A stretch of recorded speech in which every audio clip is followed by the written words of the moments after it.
अस्सलाम वालेकुम वरहमतुल्लाह। कैसे हैं क्लास आप लोग? ठीक सर, शुक्र अल्लाह का। आप सुनाए कैसे हैं सर? वालेकुम सलाम सर। अच्छा सर, चलें क्लास स्टार्ट करते हैं हम लोग। अच्छा, अच्छा आप लोग के पास स्क्रीन शेयर हो गई है? जी सर, हो गई है। ठीक है सर, क्लास स्टार्ट करते हैं। बिस्मिल्लाहिर्रहमानिर्रहीम। अच्छा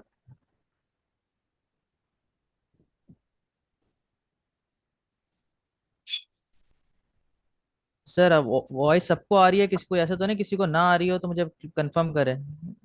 सर ओके, आ रही है, आवाज आ रही है सर। ठीक, जी सर, आवाज आ रही है। Understood understood sir. चलें अब क्लास का आगाज करते हैं। बिस्मिल्लाहिर्रहमानिर्रहीम। अच्छा, हमारा पहला मॉड्यूल है हमारी क्लास का। आज से क्लास स्टार्ट होती है हमारी सेल्स टैक्स के हवाले से। इसके अंदर हमारा जो में टॉपिक है वो basic concepts of sales tax के हवाले से, जो है बेसिक जितनी चीज़ें हैं पहले हम वो डिस्कस करेंगे। थियोरेटिकल नॉलेज थोड़ी बहुत हम पहले गेन करेंगे, फिर हम इसके प्रैक्टिकल एस्पेक्ट्स पे जाएंगे कि जो है रजिस्ट्रेशन के एस्पेक्ट्स, रिटर्न फाइलिंग के, और जितने भी सिमिलर मैटर्स हैं, रिफंड के हैं, नोटिस वगैरह के हवाले से हैं, सब हम उसको डिस्कस करेंगे। तो आज हम के हमारे जो है सेशन 1 है। इसके टोटल जो है basic concept of sales tax के हमारे मॉड्यूल 1 के जो है 3 जो है क्लासेस हैं, और उन तीनों के अंदर थोड़ा सा हम जो है basic aspects of sales tax, जिसमें जो है एक general concept of sales tax plus जो पाकिस्तान का सेल्स टैक्स है उसके हवाले से हम चीज़ों को डिस्कस करेंगे, इंक्लूडिंग जो इम्पोर्टेंट जो टर्मिनोलॉजीज हैं या जो डेफिनेशंस हैं जो कि थ्रू आउट कोर्स जो हैं वो आएंगी, तो उसको हम डिस्कस करेंगे। स्टार्ट करते हैं हम अपना मॉड्यूल के अंदर। हमारे पास जो पहले टॉपिक्स हैं, ये हमारे टॉपिक्स हैं सारे जिसको हम जो है डिस्कस करेंगे। direct tax and indirect tax, what is sales tax, difference between sales tax and indirect tax, what is value added tax, VAT in Pakistan, difference between general sales tax and VAT, methodology of VAT, sales tax laws in Pakistan, distribution of power between federal and provincial governments, Sales Tax Act 1990, provincial sales tax laws, revenue authorities and important definitions. ये पूरा module का जो है हमारा जो 3 classes हैं, ये उसका जो है एक इंडेक्स है ये। इसमें से आज हमारा जो क्लास जो होगी उसके अंदर हम ये वाले टॉपिक्स कवर करेंगे इतने। तो हम स्टार्ट करते हैं। हमारे पहला हमारा टॉपिक है हमारा डायरेक्ट टैक्स और इनडायरेक्ट टैक्स। क्लास मुझे कोई इसमें से थोड़ा बताएगा, जो जनरल आइडिया देगा कि डायरेक्ट टैक्स और इनडायरेक्ट टैक्स क्या होते हैं ये, अगर तो मुझे बताया। सर, इनडायरेक्ट टैक्स सर इस तरह से होता है, जैसे अगर हम कोई प्रोडक्ट्स परचेज करते हैं ना, तो जी जी।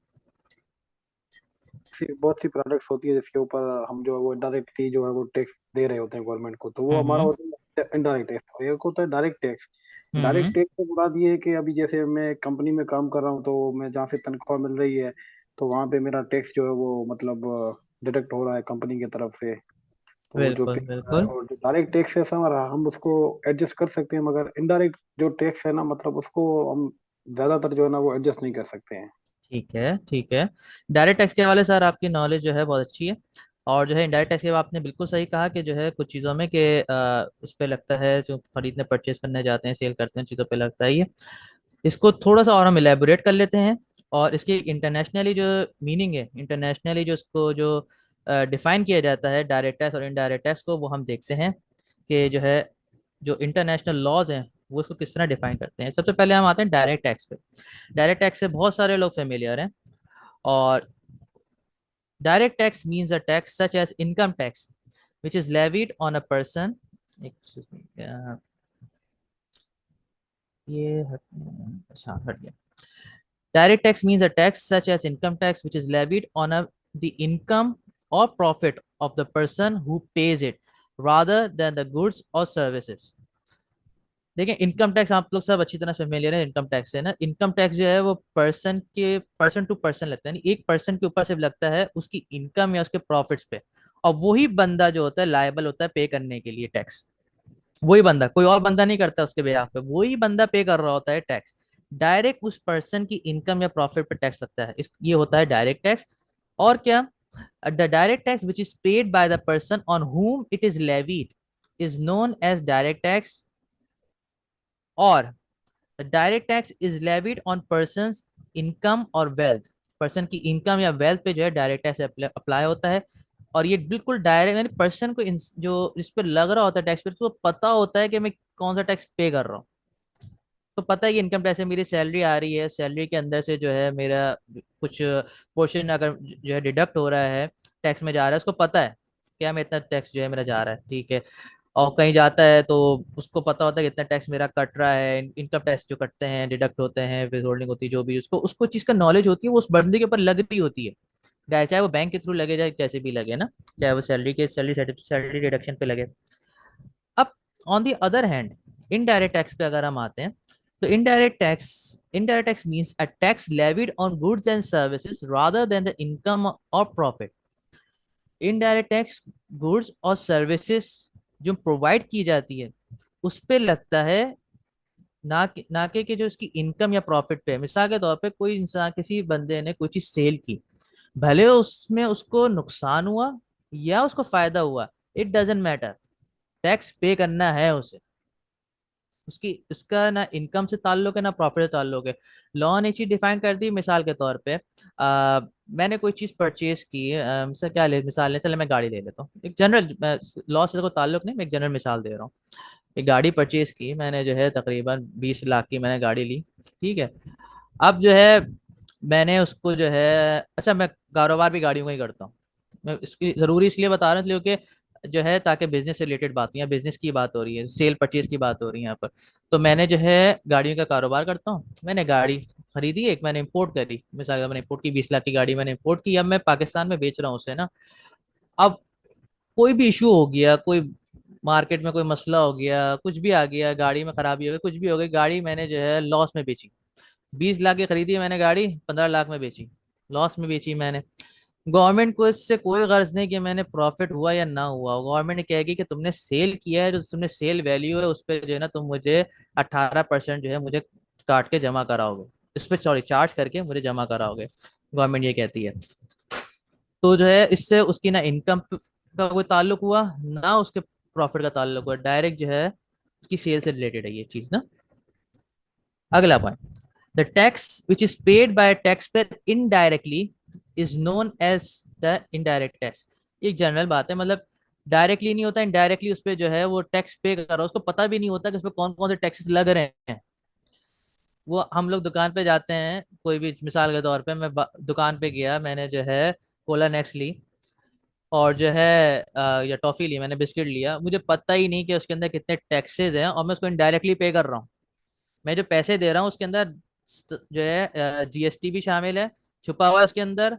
और अगर कोई, मैं मिसाल के तौर पे जो है जो लोग वो लेते हैं, सिगरेट पीते हैं, तो वो एक अगर सिगरेट ले रहे हैं तो उस पर एफईडी भी लग रहा है, तो जो है वो भी पे कर रहे हैं इनडायरेक्टली, उनको पता भी नहीं, वो जब परचेज कर रहे हैं तो उस पर उनको जो है इनडायरेक्टली जो है वो टैक्स पे कर रहे हैं।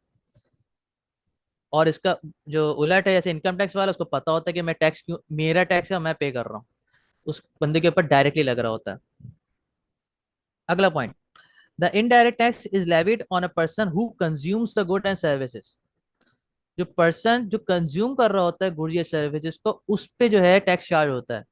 अब जो हम आगे इसको जो है मजीद इलेबोरेट करेंगे, इसको पढ़ेंगे कि जो सप्लाई चेन का कॉन्सेप्ट है पूरा ना, जो वैट का सिस्टम है, जो सप्लाई चेन है, जो एक एक पे टैक्स लग रहा होता है बारी बारी, तो उसका जो जो बर्डन आता है, जो टैक्स का जो बर्डन आता है डायरेक्टली, वो आता है एंड कंज्यूमर पे।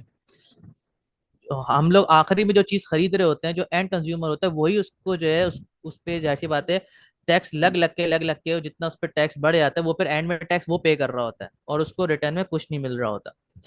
तो ये जो है बर्डन होता है उस पर, और ये आखिरी जो कंज्यूमर होता है वही इसको पे कर रहा होता है इनडायरेक्टली, इसको पता ही नहीं होता।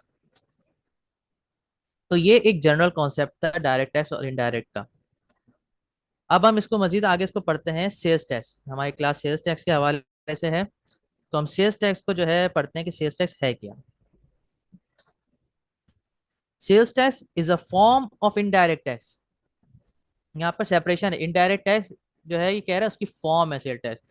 तो सेल टैक्स और indirect tax are both different, कोई इसको मिलाए ना, ये एक इनडायरेक्ट टैक्स एक ब्रॉड टर्म है, सेल्स टैक्स उसका एक पोर्शन है। Is a form of indirect tax levied on the sale of goods and services at the point of retail, यानी एंड कंज्यूमर पे जो टैक्स चार्ज होता है उसको कहते हैं सेल्स टैक्स, यानी रिटेल पे एंड कंज्यूमर पे बिल्कुल direct. It is one of the most common forms of taxation used by the governments world wide to generate revenues. Here is a detailed explanation of sales. या मैं थोड़ी सी जो है एक्सप्लेनेशन दी है। Taxation at point of sale. Sales tax is an import on the final sale of goods and services to end consumer. It is typically collected by the seller at the time of purchase. अच्छा, sales tax जो है मैंने बताया कि जो है तो final stage पे जो है वो लगता है, जो चार्ज होता है एंड कंज्यूमर पे लगता है। और जो सेलर होता है जब वो सेल कर रहा होता है तो उसी वक्त जो है टैक्स कलेक्ट कर लेता है एंड कंज्यूमर से।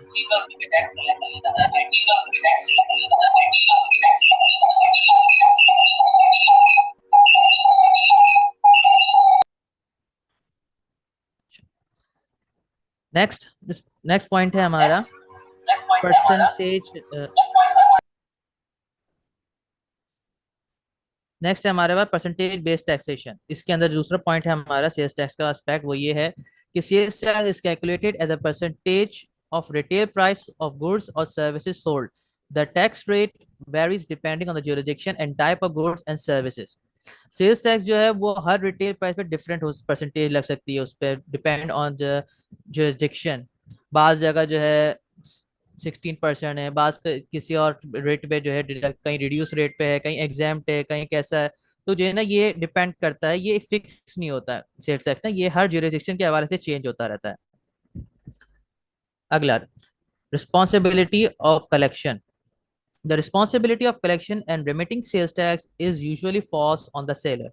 Businesses are required to register with tax authorities and collect the appropriate tax amounts from consumer. जो रिस्पॉन्सिबिलिटी है टैक्स कलेक्शन की वो फॉल करती है सेलर पे। तो सेलर जो होता है उसकी जिम्मेदारी होती है कि वो टैक्स चार्ज करे और कलेक्ट करे फ्रॉम द बायर और गवर्नमेंट को जमा कराए या टैक्स अथॉरिटीज को जमा कराए, ये उसकी रिस्पॉन्सिबिलिटी होती है। नेक्स्ट, कंज्यूमर बर्डन, जिसकी मैंने बात की ये थी कि जो बर्डन की। जी जी। आपने बताया कि ये वेरिएबल है सेल टैक्स, तो जो 18% है फिर वो क्या चीज़ है, वो फिक्स नहीं? जी जी सर, मैं उसी पे आ रहा हूँ। देखें, मैं अभी यहाँ पाकिस्तान लॉ को नहीं एक्सप्लेन कर रहा, ये मैं जनरल इंटरनेशनल सेल टैक्स की टर्मिनोलॉजी और सेल टैक्स एक्सप्लेन कर रहा हूँ जो इंटरनेशनली इसको डिफाइन किया जाता है। जी ठीक होगा। पाकिस्तान के हवाले से जो है ना वो आगे बात होगी। पाकिस्तान के अंदर मैं एक बात एक्सप्लेन कर दूं, पाकिस्तान के अंदर सेल्स टैक्स नहीं है, जो जनरल टर्म्स आती है सेल टैक्स की वो नहीं है। पाकिस्तान के अंदर जो मेथड है ना वो बिल्कुल डिफरेंट है। वो उसी को एक्सप्लेन करूंगा कि पाकिस्तान में है क्या। पाकिस्तान जो है किसी एक चीज़ को फॉलो नहीं करता, पाकिस्तान जो है ना मुख्तलिफ चीज़ों को उसने निचोड़ के इतने सालों में जो हुआ उसने कहीं से कुछ लिया कहीं से कुछ लिया और एक चीज़ जो बनाई ना वो आगे आएगी। तो सेल टैक्स के हवाले से जो बात कर रहे हैं, सेल टैक्स अच्छा, इस किस्म के जो सेल टैक्स यहाँ जो मैं बात कर रहा हूँ ये अमूमन ये अप्लाई होता है यूएस के अंदर। यूएस के अंदर या कुछ कंट्रीज हैं, बहुत कम ऐसी कंट्रीज हैं जिनके अंदर ये वाला जो सेल्स टैक्स का जो ये वाला निज़ाम है ये जो है चलता है। बाकी जो जितनी भी इसके अलावा जितनी भी कंट्रीज हैं उनके अंदर जो आगे हम पढ़ेंगे वैल्यू एडेड टैक्स वो चलता है।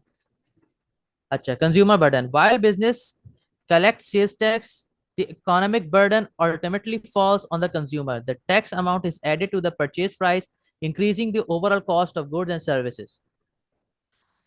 भाई सिंपल है कि जो है जब टैक्स जो है कलेक्ट किया जाता है, इकोनॉमी जो मतलब जो है बिजनेस टैक्स कलेक्ट करते हैं, लेकिन जो अल्टीमेट बर्डन होता है वो कंज्यूमर पे फॉल करता है। मिसाल के तौर पे 100 रुपए की चीज जो है अब उसमें मैं अगर 18% लगाऊं तो 118 की मैं बेच रहा हूँ, तो जो कंज्यूमर है उसको 118 की मिल रही है वो चीज, जो कि अगर मैं टैक्स नहीं लगाता तो 100 रुपए की सिर्फ मिलती। तो टैक्स लगाने से जो एंड कंज्यूमर पे जो बर्डन है वो बढ़ जाता है और उसको बेनिफिट भी नहीं मिलता। कोई बेनिफिट नहीं मिलता कि वो कुछ क्लेम कर ले कुछ कर ले, कुछ नहीं मिलता उस बेचारे को। वो बेचारा बस वो एंड पूरा जो है ना महंगाई बर्दाश्त करता है वो फिर। अगला, variations in rates and exemptions. Sales tax rate can vary significantly between different jurisdictions, ranging from few percentage points to double-digit percentage. Certain goods and services may be exempt from sales tax, such as essential items like groceries or prescription drugs. कुछ चीजें sale tax के अंदर बिल्कुल tax वाली होती हैं जिन पर tax लगता है, किसी पे सिंगल डिजिट टैक्स भी लगता है, किसी पे डबल डिजिट भी लगता है, यानी रिड्यूस रेट पे भी होती हैं, कुछ किस मुख्तलिफ रेट्स होते हैं टैक्स के, और कुछ जो होती हैं वो एग्जाम भी होती हैं, जिनको जो है गवर्नमेंट जो है समझती है कि उसको एग्जामेशन जो है उसको बेनिफिट देगी उस इंडस्ट्री को, तो वो उस हिसाब से उस पर उसको एग्जाम भी कर देती है। अच्छा, revenue generation. Sales tax serves as a significant source of revenue for governments at the local, state, or national levels. It funds essential public services, infrastructure projects, and government operations. Sales tax से जितना revenue जो government earn करती है वो अच्छा खासा earn करती हैं, और वो जो है मुख्तलिफ जो फंड्स उससे आते हैं उसको जो है पब्लिक सेक्टर्स पे लगाया जाता है, पब्लिक सर्विस पे लगाया जाता है, इंफ्रास्ट्रक्चर प्रोजेक्ट्स पे, या गवर्नमेंट अपने ऑपरेशन में जो है इसको लगाती है। फिर administration and compliance. Sales tax laws and regulations govern the administration, collection, and enforcement of sales tax. Businesses must comply with reporting requirements, file tax returns, and remit tax payments to tax authorities. भाई अब जो है sale tax का जो है निज़ाम बना दिया, अब उसके लिए लॉ भी होना ज़रूरी है। अगर लॉ नहीं है तो फिर सब अपने अपने मर्जी चलाएंगे, तो जो है उसको एडमिनिस्टर करते हैं एक लॉ के थ्रू। लॉज बनाते हैं, रूल्स होते हैं, रेगुलेशंस होते हैं, उसके तहत जो उसको एडमिनिस्टर किया जाता है, इन्फोर्स किया जाता है, और टैक्स कलेक्ट किया जाता है। तो बिजनेसेस जो होते हैं वो तमाम जो है उसके रिक्वायरमेंट्स मीट करते हैं, रिटर्न्स फाइल करते हैं, और जो टैक्स की लायबिलिटीज बनती हैं वो जो है टैक्स अथॉरिटीज को जमा कराते हैं। अब इसका इम्पैक्ट क्या पड़ता है कंज्यूमर बिहेवियर पे? कंज्यूमर, जाहिर सी बात है, जब बर्डन कंज्यूमर पर पड़ेगा तो कंज्यूमर का बिहेवियर भी चेंज होगा इससे। अब लिखते हैं यहाँ पर जो है कि sales tax can influence a consumer behaviour as higher tax rate may discourage spending on tax goods and services while exemptions on lower rates may incentivise consumptions. अब इसके अंदर जो है जाहिर सी बात है, जब महंगाई बढ़ती है तो लोग ऑल्टरनेटिव्स पे जाते हैं, देखते हैं कि एक चीज महंगी है दूसरी सस्ती है। अब गवर्नमेंट यही काम करती है, जो जब सेल्स टैक्स जो है इससे मिसाल के तौर पे किसी चीज को डिस्करेज करना है, किसी भी चीज की सेल को। अब फॉर एग्जांपल मैंने कल कल या परसों पढ़ा था कि जो है कैडबरी डेयरी मिल्क पे जो है जो एफईडी लगता है, जो इंपोर्ट पे लगता है, कस्टम नहीं सॉरी कस्टम ड्यूटी जो लगती है उस पे वो 11% लगती थी पहले, तो गवर्नमेंट ने उसको इंक्रीज करके 20% कर दिया। इससे क्या, इसका इम्पैक्ट क्या पड़ेगा? इसका इम्पैक्ट ये पड़ेगा कि जो लोग इसका ये है कि इंपोर्ट को डिस्करेज कर रहे हैं डेयरी मिल्क की, और जो लोकल मार्केट है ना चॉकलेट्स की उसको इंकरेज किया जा रहा है। गवर्नमेंट एक तरफ से जो है उसको डिक्रीज करके अपनी लोकल मार्केट जो है इंक्रीज करना चाह रही है चॉकलेट्स के हवाले से। तब इसका क्या नतीजा होगा कि ये होगा कि जो है जो लोग होंगे या जो बच्चे होंगे, बच्चे तो खैर नहीं, जो बड़े ही होंगे वही बच्चों कहेंगे भाई ये महंगी है, इसके पास ये मत लेना, दूसरी चॉकलेट है वो ले लो। इससे जो इससे क्या हुआ, जो इंपोर्ट हो रही है यानी जो गवर्नमेंट का रेवेन्यू लीक हो रहा है, बाहर जा रहा है, इंपोर्ट हो रहा है, तो वो जो है ना वो सेव होगा, वो स्पेंड उससे जो है वहां से रुकेगा, और जो है ना स्पेंडिंग जो है यहाँ लोकल जो है ना आपकी सेल बढ़ेगी, इससे लोकल आपका जो है जो प्रोडक्ट्स हैं वो सेल होंगे इससे। तो गवर्नमेंट ये मुख्तलिफ टैक्टिक्स इस्तेमाल करती हैं जो है अपने प्रोडक्ट्स के लिए, या कोई भी खास चीज़ हो गई, कोई नेचुरल डिजास्टर हो गया, कुछ भी हो गया, तो उसमें ये चीज़ें जो है होती हैं कि जाके इंसेंटिव्स दिए जाते हैं लोगों को ना, खास इंडस्ट्रीज को, खास सेक्टर को, जिसको जो है चाहते हैं कि वो बिजनेस बूम करे। आईटी सेक्टर्स हो गए या कोई होगा जिसको गवर्नमेंट का भी चाहती है कि जो है ना इसको अब इंसेंटिव देने हैं, इनको आगे बढ़ाना है, इस बिजनेस को पाकिस्तान में जो है बूम करना है, तो फिर उसको जो है खास एग्जेम्पशंस या जो है उनको बेनिफिट्स दिए जाते हैं इस तरीके से ना। In summary, sales tax plays a vital role in government finance and revenue generation, affecting businesses, consumers, and overall economy. Understanding its principles and implication is essential for effective tax planning and policy making. As a tax practitioner, अगर हम लोग tax practitioner हैं तो फिर हम लोग को जो है ये चीज़ अंडरस्टैंड करनी चाहिए कि जो सेल टैक्स जो भी चार्ज हो रहा है उसके इफेक्ट्स क्या होगा बिजनेस पे, हमारे क्लाइंट्स पे क्या इम्पैक्ट आएगा, और ओवर इकोनॉमी पे क्या इम्पैक्ट आएगा इसका। इससे क्या होगा कि हम लोग अपने अपने आप को भी इससे जो है जो प्लानिंग, टैक्स प्लानिंग होती है, पॉलिसी हम लोग बनाते हैं, इंडस्ट्रीज में होते हैं, जो कोई मैनेजर लेवल पे होते हैं या प्लानिंग लेवल्स पे होते हैं, प्लानिंग कर रहे होते हैं, बजट बना रहे होते हैं, उनको इसमें जो है बहुत जो है फायदा होता है जब उनको वो चीज़ को मद्देनजर रखते हैं कि टैक्सेशन का इस पर क्या निज़ाम चल रहा है और उसका इम्पैक्ट क्या पड़ेगा, फ्यूचर में क्या पड़ सकता है, बजट आने वाला है तो बजट में ये चेंजेस जो आएंगी तो जो है ना उसका असर क्या पड़ने का, कंपनी पे क्या पड़ेगा, कंपनी के फाइनेंशियल्स पे क्या पड़ेगा, प्रॉफिट ऑन लॉस, प्रॉफिट्स होंगे या लॉसेस में जाएगी कंपनी, क्या होगा, जो भी होगा वो सब प्लानिंग होती है, और वो प्लानिंग हम तब तक नहीं कर सकते जब तक हम इन तमाम चीज़ों को जो है अंडर से गो थ्रू ना करें, पूरे लॉ को, टैक्सेशन को, हम इस चीज़ को ना पढ़ें, कंज्यूमर मार्केट बिहेवियर को ना अंडरस्टैंड करें कि भाई हम अगर कोई कंपनी है, कोई इंडस्ट्री है, कोई चीज़ सेल कर रही है, वो कंज्यूमर को नहीं देख रही, कंज्यूमर चाहता क्या है, पब्लिक क्या डिमांड कर रही है, तो उसको नहीं देखेगा और टैक्स वगैरह इन चीज़ों को नहीं मद्देनजर रखेगा, तो उसको सिग्निफिकेंट लॉस हो सकता है फ्यूचर में। अच्छा, अब यहाँ तो जो है इसको रोक के थोड़ा सवाल जवाब है, किसी के कोई सवाल हो तो प्लीज़ मुझे रेस करें। मैं अबू अबू बकर मिर्ज़ा साहब। अस्सलाम वालेकुम सर। वालेकुम अस्सलाम।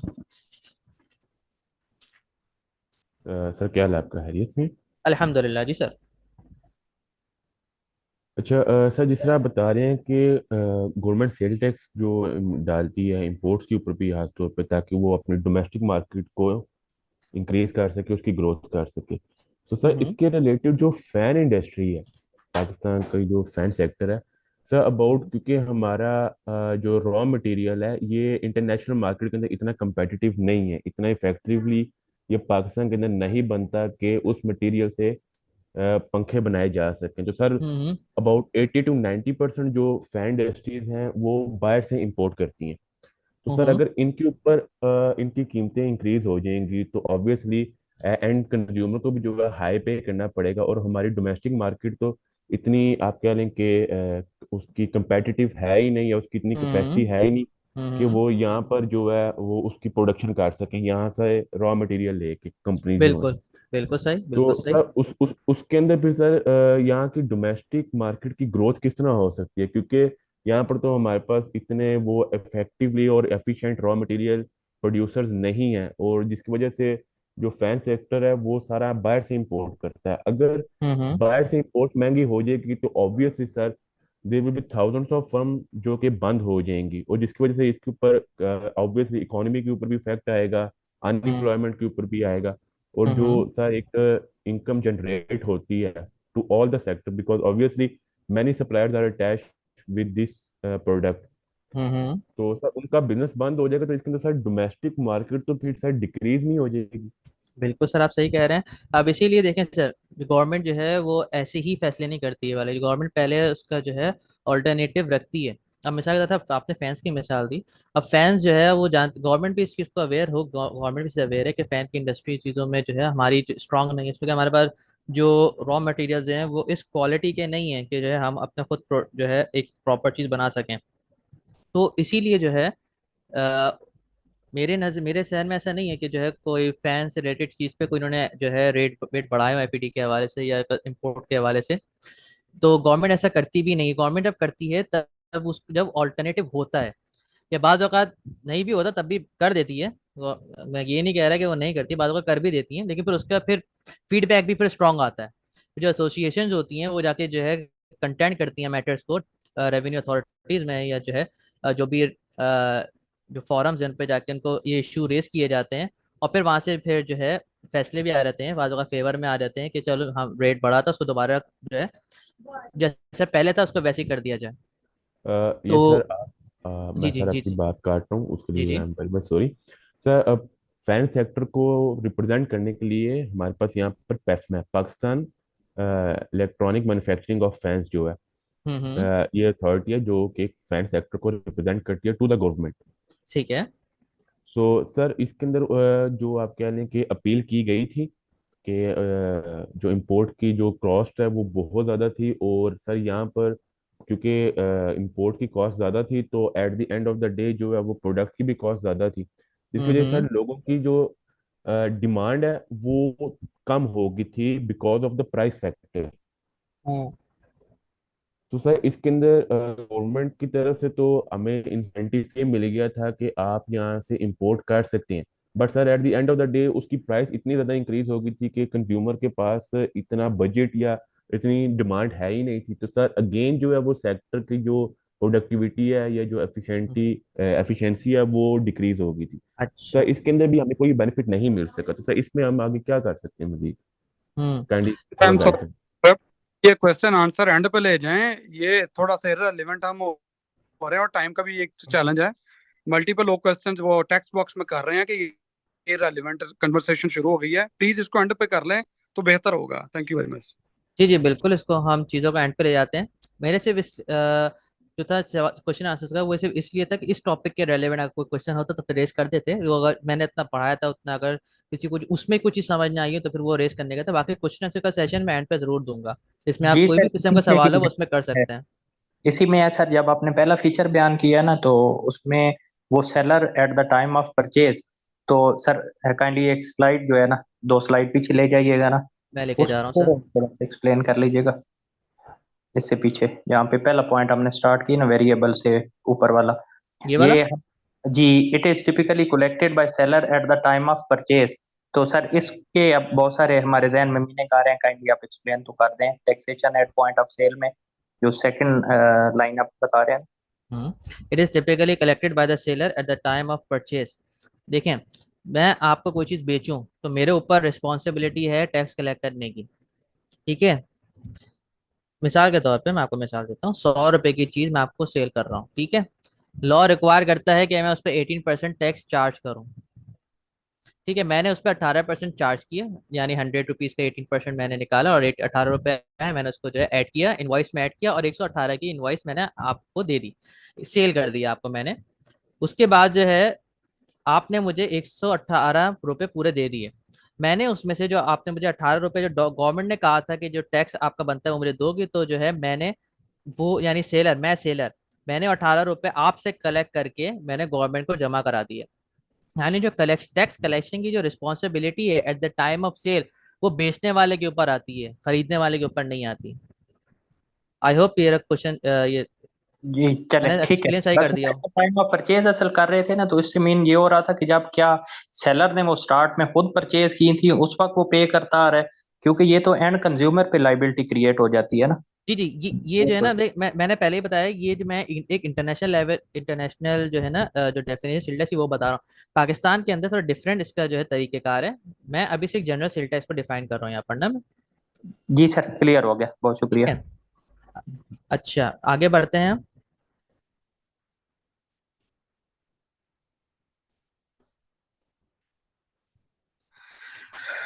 जी अस्सलाम वालेकुम सर। वालेकुम अस्सलाम। सर इसका तो मतलब ये है ना कि जब हम वो सेल कर रहा है और अगला बंदा परचेज कर रहा है तो वो जो उसको पेमेंट करता है वो उसकी रिफंड होती जा रही है ना, लेकिन जो एंड कंज्यूमर को आप देते हैं वो तो रिफंड नहीं होती ना, वो तो उसने लेके उसको जमा करवाना होता है। लेकिन जो उसने अपने से पहले वाले से परचेज की हुई है उसकी वो तो रिफंड हो रही है, वो उसका रिफंड वो उसकी शो करता है परचेज और सेल को माइनस करने के बाद। जी जी लेकिन जब देखें, वो एंड कंज्यूमर से जो लेगा वो वाली उसको एडजस्ट हो जाएगी जब रिटेलर्स के पास जाती है, तो बेसिकली सेल टैक्स अपने डिस्ट्रीब्यूटर को पे कर चुका होता है। हम्म, देखिए सर मैं वही आपको इसका बात तो बता रहा हूँ, जी जी मैं बात बता रहा हूँ कि मैं यहाँ पर सेल्स टैक्स की बात कर रहा हूँ। मसला ये है कि सेल टैक्स को लोग जो है ना कंफ्यूज कर देते हैं। जो पाकिस्तान के अंदर सेल टैक्स है, पाकिस्तान के अंदर सेल टैक्स है वो ये वाला नहीं है जो मैं यहाँ बता रहा हूँ। ये इंटरनेशनल जो है मैं बता रहा हूँ, एक जो जनरल कॉन्सेप्ट है सेल टैक्स का वो ये है। पाकिस्तान के अंदर सेल टैक्स चलता ही नहीं, पाकिस्तान के अंदर चलता है वैट, वीएटी चलता है। जो कि आप बता रहे हैं रिफंड का, वो होता है इनपुट टैक्स। आप जो पे करते हैं वो input tax minus output tax, output है माइनस इनपुट टैक्स करते हैं, जो रिमेनिंग बचता है वो आप एज अ अपनी टैक्स लायबिलिटी पे करते हैं। वो होता है आपका वैट का कॉन्सेप्ट। पाकिस्तान ने इसको अडॉप्ट किया हुआ है रादर देन सेल टैक्स को। हम असल में हमारा ये है कि हम लोगों ने जो है ना वर्ड्स को इतना वो कर लिया है, इंटरट्वाइन कर लिया है कि हम लोग जो है ना कभी किसी के पास कोई कहते हैं मैं जीएसटी कर रहा हूँ, और कभी कोई कहते हैं वैट कर रहा हूँ, कभी कहते हैं सेल टैक्स कर रहा हूँ। तो हम लोगों ने ना वर्ड्स को बहुत जो है ना हमारी मिक्सअप हो गई चीजें। Sales tax is different, VAT is different, GST is different, ये सब डिफरेंट है। मैं सेल टैक्स को भी आया हूँ इसलिए कि सेल टैक्स जो है ताकि लोगों के ध्यान में आ जाए sale tax is different. Pakistan के अंदर सेल टैक्स नहीं चलता, पाकिस्तान के अंदर जो है वो आगे मैं आ रहा हूँ वैट चलता है।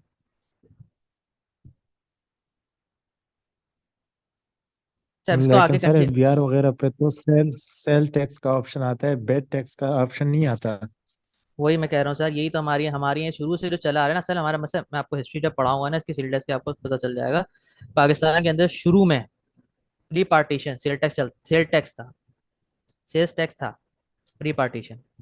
उसके जी बाद जो है ना जब इन्होंने लॉज अडॉप्ट किए, ब्रिटिश एरा के लॉज अडॉप्ट किए, वो फिर करते करते फिर उसमें जो है ना मॉडिफिकेशंस आई।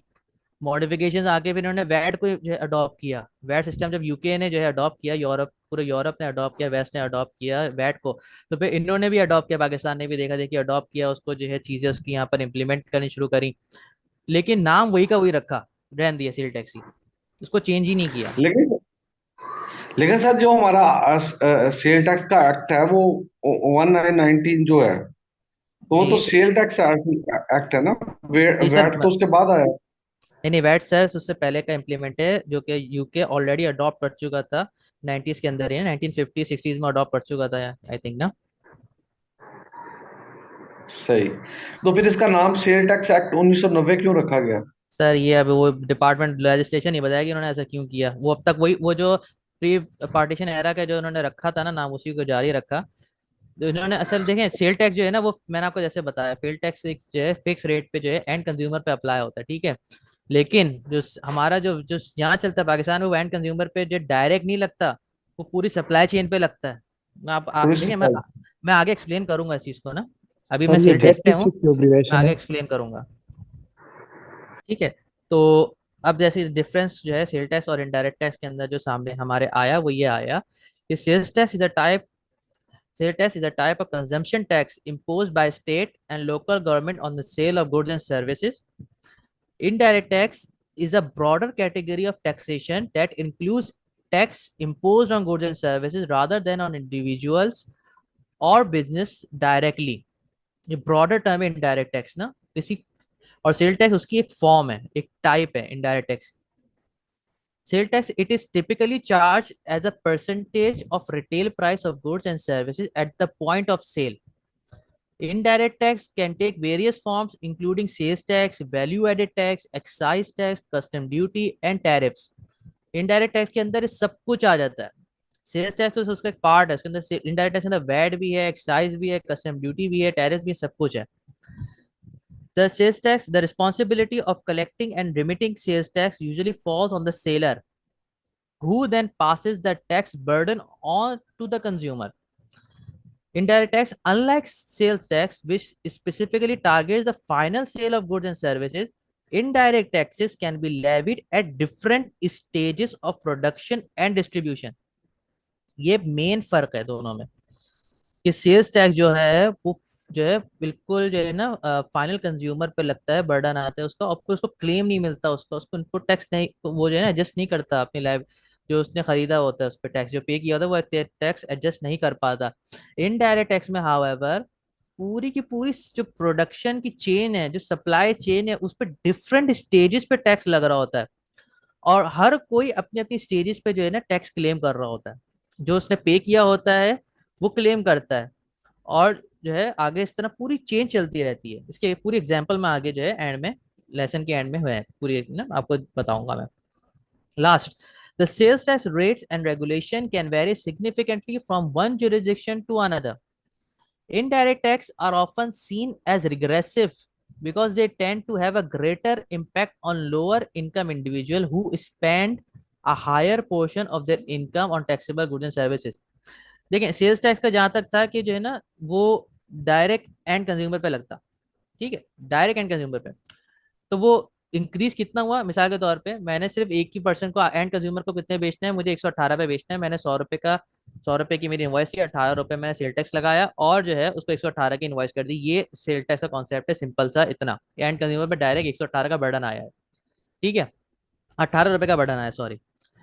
इनडायरेक्ट टैक्स में हाउएवर जब आप देखेंगे तो जो है प्रोडक्शन से रिटेल तक हर कोई अपना जो है टैक्स जब चार्ज करता है उस पर अपना प्रॉफिट मार्जिन रखता है, फिर उस प्रॉफिट पे टैक्स चार्ज करता है, यानी जो मैन्युफैक्चरर है वो डिस्ट्रीब्यूटर को सेल करता है तो उस पर टैक्स चार्ज करता है, फिर डिस्ट्रीब्यूटर जो है उसमें अपना प्रॉफिट मार्जिन रखता है और उस पर टैक्स चार्ज करता है, तो फिर उससे हायर प्राइस से बेचता है, फिर जो रिटेलर है वो भी हायर प्राइस से बेचता है, अपना प्रॉफिट मार्जिन रखता है और उस पर सेल टैक्स है, तो जो एंड कंज्यूमर पे जो बर्डन है वो सिग्निफिकेंटली बढ़ जाता है इससे।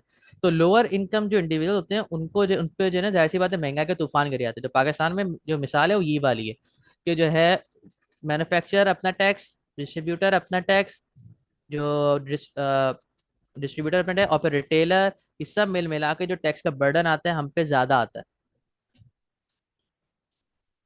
आगे In summary, while sales tax is specifically is a specific type of indirect tax applied at the point of sale, indirect tax encompasses a broader range of taxes levied on goods and services throughout the production and distribution process. ये difference था इन लोग का summary के अंदर. अच्छा, अब आ जाते हैं हमारा मेन जो टॉपिक है वैल्यू एडेड टैक्स, जिसकी हम बात कर रहे थे. Value added tax is a consumption tax levied on value added at each stage of production and distribution chain. It is widely used around the world as a revenue generating mechanism for government. इसकी कुछ details हैं. Taxation at each point. Sales tax में हमने पढ़ा कि जो taxation जो apply हो रही है वो एंड कंज्यूमर पे हो रही है डायरेक्ट. यहाँ क्या हर स्टेज पे टैक्सेशन आ रहा है. VAT is applied on the value added to a product or service at each stage of its production and distribution from raw material to final sale. raw material से लेके final जो cell हुई है, जो and product जो बेचा है, उसके दौरान जितने भी जो प्रोसेस हुआ, डिस्ट्रीब्यूशन हुई, जो भी चीज हुई, सब पे जो हर स्टेज पे टैक्स लगा है. Businesses collect VAT on their sales and remit it to government, but they can also claim credit for the VAT they paid on their inputs. Sale tax में ये वाला बेनिफिट नहीं है. वैट में however ये वाला बेनिफिट है होता है कि जो बिजनेसेस जो भी रॉ मटेरियल किसी ने खरीदा और उस पर जितना टैक्स उसने पे किया वो उसको क्लेम कर लेता है. वैट के अंदर ये जो है जो बेनिफिट है वो ये गिवन है, जो कि सेल टैक्स में नहीं है. इसीलिए हमारा जो पाकिस्तान का जो वैट जो सेल टैक्स है वो सेल टैक्स नहीं है, इसलिए कि हमारे यहाँ इनपुट टैक्स क्लेम होता है. सेल टैक्स में इनपुट टैक्स क्लेम नहीं का जो है कॉन्सेप्ट ही नहीं है. वैल्यू एडेड टैक्स के अंदर जो है कॉन्सेप्ट है इनपुट टैक्स क्लेम करने का. Multi stage taxation. Unlike sales tax, which is imposed only at the final point of sale to the end consumer, VAT is levied at multiple stages of production and distribution. जैसे मैंने पहले कहा कि sale tax वो final point of sale पे जो है लगता है एंड कंज्यूमर पे, वैट मल्टीपल स्टेजेस पे लगता है प्रोडक्शन की और डिस्ट्रीब्यूशन की. Each businesses in supply chain adds value to the product और services and collects VAT on the incremental value added. जितनी भी वो अपना प्रॉफिट मार्जिन बढ़ाता है वो उस पे सिर्फ जो है ना चार्ज करता है टैक्स.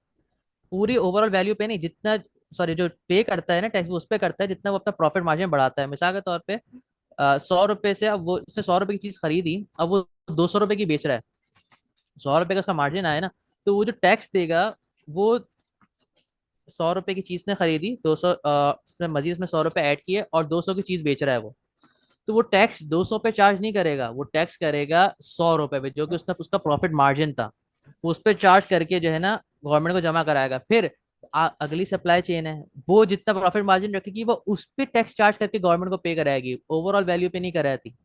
ये जो है वैट का कॉन्सेप्ट है बेसिक. अगला tax calculation. VAT is calculated as a percentage of the difference between selling price and cost of input और material use in the production. जैसे बताया कि इनपुट आउटपुट माइनस इनपुट जो है ना इसका फॉर्मूला है. जो आपका आउटपुट है उसमें से आपने जो इनपुट टैक्स यानी जो आपकी सेल है उसमें से आपने जितने परचेज पे आपने जो टैक्स पे किया है उसको माइनस करके जो आपके जो नेट जो आपकी लायबिलिटी बनती है टैक्स की वो आप पे करते हैं. पूरा का पूरा टैक्स का अमाउंट आप पे नहीं करते सेल करते हुए. ठीक है, आपका टैक्स की लायबिलिटी बनती है 200 रुपये और आपने जो है 50 रुपये जो है इनपुट टैक्स आप ऑलरेडी जो है पे कर चुके हो परचेज पे. 50 रुपये का टैक्स आप ऑलरेडी जो है परचेज पे कर चुके हो, तो आप जो है 200 नहीं, आप जो है 150 रुपये गवर्नमेंट को जमा कराओगे, 50 जो है वो लेस कर दोगे अपनी लायबिलिटी के अंदर से. फिर the VAT rate is predetermined by the government and may vary depending on the type of goods services.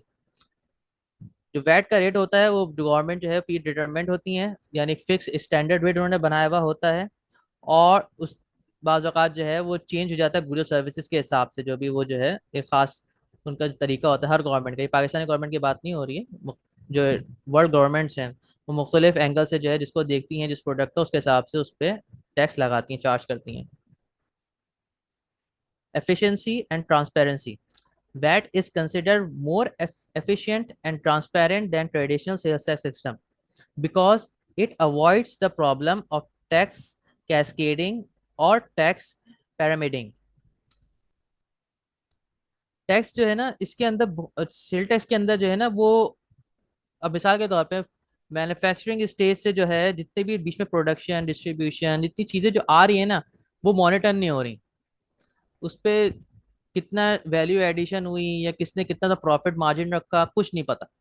वो डायरेक्ट उसको ये है कि मुझे एंड कंज्यूमर पे जो है ना इतना टैक्स जाके जाके जो जमा कराना है बस।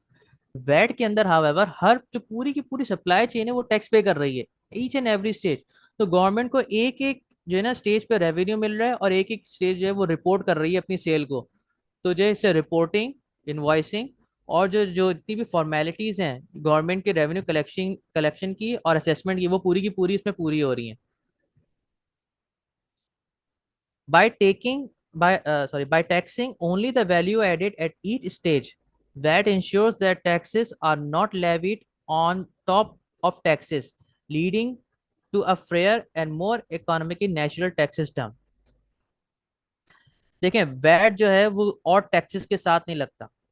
होता ये है कि इसका होता ये है कि जो है जब भी कोई सेल टैक्स वगैरह या कोई भी हम लोग पाकिस्तान के अंदर भी अगर हम लोग जो है टैक्सेशन कोई भी सेल्स टैक्स चार्ज करते हैं तो उसकी वैल्यू पे करते हैं, जो हम सेल कर रहे होते हैं उसकी वैल्यू पे टैक्स चार्ज करते हैं।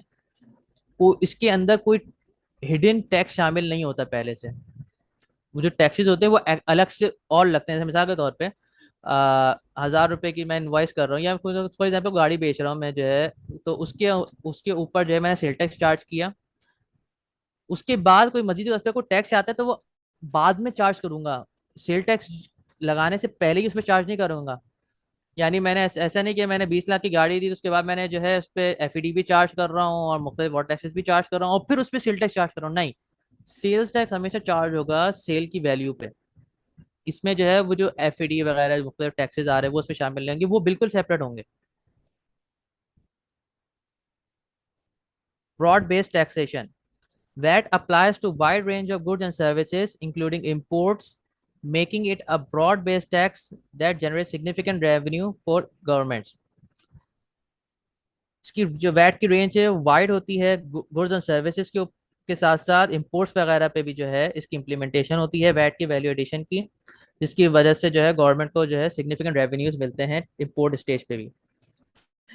It can be tailored to exempt certain goods or services deemed essential or provide reduced rate for specific categories. बाज़ औक़ात ये जो है इसके अंदर ये भी आसानी होती है कि एग्जेम्पशन के साथ साथ रिड्यूस रेट्स भी जो है गवर्नमेंट दे देती है और जो है उससे मुख्तलिफ सेक्टर को इसको फ़ायदा देना होता है, उसको जो है इन बेनिफिट से जो है नवाज देती है गवर्नमेंट ना, या लॉज लेजिस्लेचर जो है उसको अलाउ करते हैं। Global adoption, VAT systems are prevalent in many countries worldwide, including most European nations, Australia, Canada, and others. इसके अंदर जो है मैंने जब देखा था तो इसके अंदर तकरीबन दुनिया की तमाम कंट्रीज ही जो है वैट जो है उस वहाँ पर चलता है, इंक्लूडिंग जापान हो गया, साउथ ईस्ट एशिया हो गया, ऑस्ट्रेलिया, हर जगह जो है तकरीबन वैट ही लगता है। चाइना में भी हर जगह वैट का जो है अडॉप्ट किया हुआ है वैट सिस्टम को ना दुनिया ने। अब तो जो है मिडिल ईस्ट के अंदर भी आ चुका है, दुबई लगा रहा है और यूनाइटेड अरब एमिरेट्स के अंदर तो है और सऊदी अरब ने भी शुरू कर दिया है, बहरीन भी कर रहा है उसको अडॉप्ट कर रहा है, मतलब तमाम जीसीसी स्टेट्स कर रहे हैं उसको अडॉप्ट कर रहे हैं, वैट सिस्टम को अडॉप्ट कर चुके हैं काफ़ी हद तक। इसके अलावा while the specifics of VAT implementation may vary between countries, the underlying principle remain the constant. लेकिन जो कोर है ना वैट का, देखें लॉज रेगुलेशन वगैरह चेंज हर कंट्री के मुख्तलिफ हो सकते हैं, कहीं किसी चीज़ का रेट कुछ है, कहीं उसकी इम्प्लीमेंटेशन में कुछ चीज़ें हैं फ़र्क है, लॉज में फ़र्क है, कुछ फ़र्क है, लेकिन जो कोर प्रिंसिपल है वैट का ना, इनपुट आउटपुट माइनस इनपुट वाला कॉन्सेप्ट और जो बेसिक प्रिंसिपल है इससे रिलेटेड, वो सब के सब सिमिलर ही रहते हैं वैट के अंदर, कोई भी चीज़ चेंज नहीं होती। Compliance and administration, businesses are required to register for VAT, keep detailed record of transaction and file regular tax returns. Business जो है वो सेल टैक्स रिटर्न फाइल करने के लिए अपने आप को रजिस्टर्ड करते हैं और रिटर्न फाइल करते हैं और जितने भी रिकॉर्ड होते हैं जो कि एज पर लॉ रिक्वायर होते हैं मेंटेन करते हैं और Tax authorities administer VAT through auditing, enforcement and collection mechanism to ensure compliance. तो टैक्स अथॉरिटीज होती हैं वो इसको एडमिनिस्टर करती हैं, ऑडिट करती हैं कंपनीज का, या जो है मुख्तलिफ जैसे नोटिस हमारे पास आते हैं, नोटिस के जरिए इन्फोर्स करती हैं या कलेक्शन करती हैं, जहाँ वो देखती हैं कि नॉन कंप्लायंस जो है ऑब्जर्व करती हैं टैक्स अथॉरिटीज ना. In summary, value-added tax is a widely used consumption tax that operates on the principle of taxing values, adding at each stage of production and distribution. Its efficiency, transparency, and broad-based nature make it a key revenue generator for governments globally. अब आ जाते हैं हम sales tax in Pakistan पे. In Pakistan, the primary form of sales tax is federal excise duty, which is a form of indirect tax levied on the production of sale of certain goods and services at the federal level. The FED is imposed under Federal Excise Act 2005 and it applies on specific goods and services such as petroleum products, cigarettes, beverages and certain luxury items. सबसे major form जो indirect tax की है ना पाकिस्तान में वो FAD है, sale tax नहीं है. एफएडी जो है इनडायरेक्ट टैक्स, पाकिस्तान जो है सबसे ज्यादा इससे जो है ना रेवेन्यू अर्न करता है.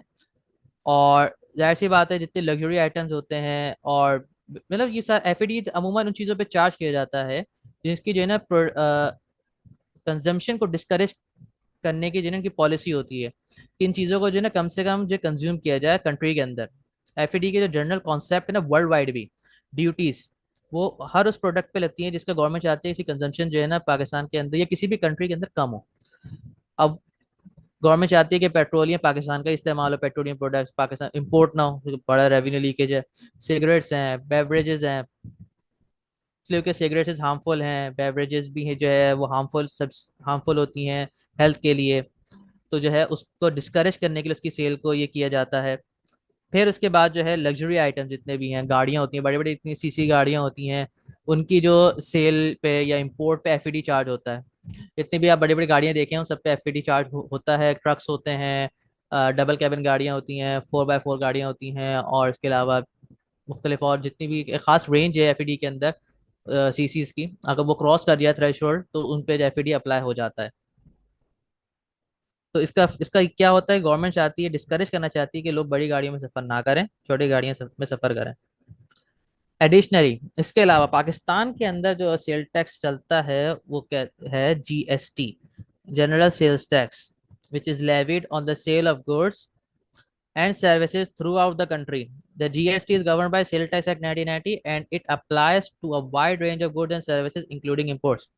अच्छा, यहाँ पे मैं एक्सप्लेन कर दूं जीएसटी जो है. अब आप सोच रहे होंगे कि वैट और जीएसटी में क्या चीज़ है ना. पाकिस्तान के अंदर जो है जीएसटी इन वैट मोड लगता है, ठीक है. रीजन इज दैट कि पाकिस्तान के अंदर अब वैट का जो मेजर देखें, वैट का जो मेन कॉन्सेप्ट क्या था, आउटपुट माइनस इनपुट, ठीक है. पाकिस्तान के अंदर हावेवर ये जो चीज़ें चलती आ रही है उसमें ये है कि बहुत सी चीज़ों पर जो लॉ है वो इनपुट आपको लेने नहीं देता, ठीक है. आपने सेल की लेकिन आपका इनपुट टैक्स जो है आपका रिस्ट्रिक्ट कर दिया गवर्नमेंट ने कि नहीं आप इस पे इनपुट टैक्स क्लेम नहीं करोगे, भले आपने परचेज किया आप इस पर क्लेम नहीं कर सकते इनपुट टैक्स. तो क्या वैट का कोर प्रिंसिपल ही खत्म हो गया. तो इसीलिए जो है इसको हम सेल टैक्स कह सकते हैं पाकिस्तानी लॉ को, ना हम जो है वैट कंप्लीटली वैट कह सकते हैं. ये है GST in sale tax mode है, general sale tax in VAT mode है पाकिस्तान का tax. Under GST regime, there are different rates of tax applicable on different categories of goods and services. The GST is administered by the Federal Board of Revenue (FBR) in Pakistan. Pakistan has undergone several reforms in its taxation system, including changes in sales tax rate and procedures. So the specific of sales tax system evolved over time. Pakistan के अंदर पूरा आप लोग जानते हैं शुरू से जो है चेंजेस आती रहती हैं, तो जो पूरा लॉ इवॉल्व होता रहता है हर कुछ टाइम बाद. कभी बजट के अंदर इवॉल्व हो रहा है तो कभी बीच में कोई ऐसा नोटिफिकेशन आ गया, चेंजेस आ गए रेट के अंदर, तो वो इवॉल्व हो रहा है, कंटिन्यूसली इवॉल्व हो रहा है. जो एक चीज रहती ही नहीं बरकरार उसमें लॉ के अंदर.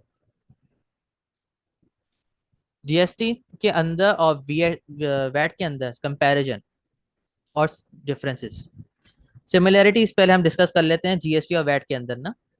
Both GST and VAT are consumption taxes applied on the sale of goods and services. दोनों सिमिलर है, कंजम्पशन बेस्ड टैक्सेस हैं दोनों के दोनों, और जो गुड्स एंड सर्विसेज की सेल पे लगते हैं.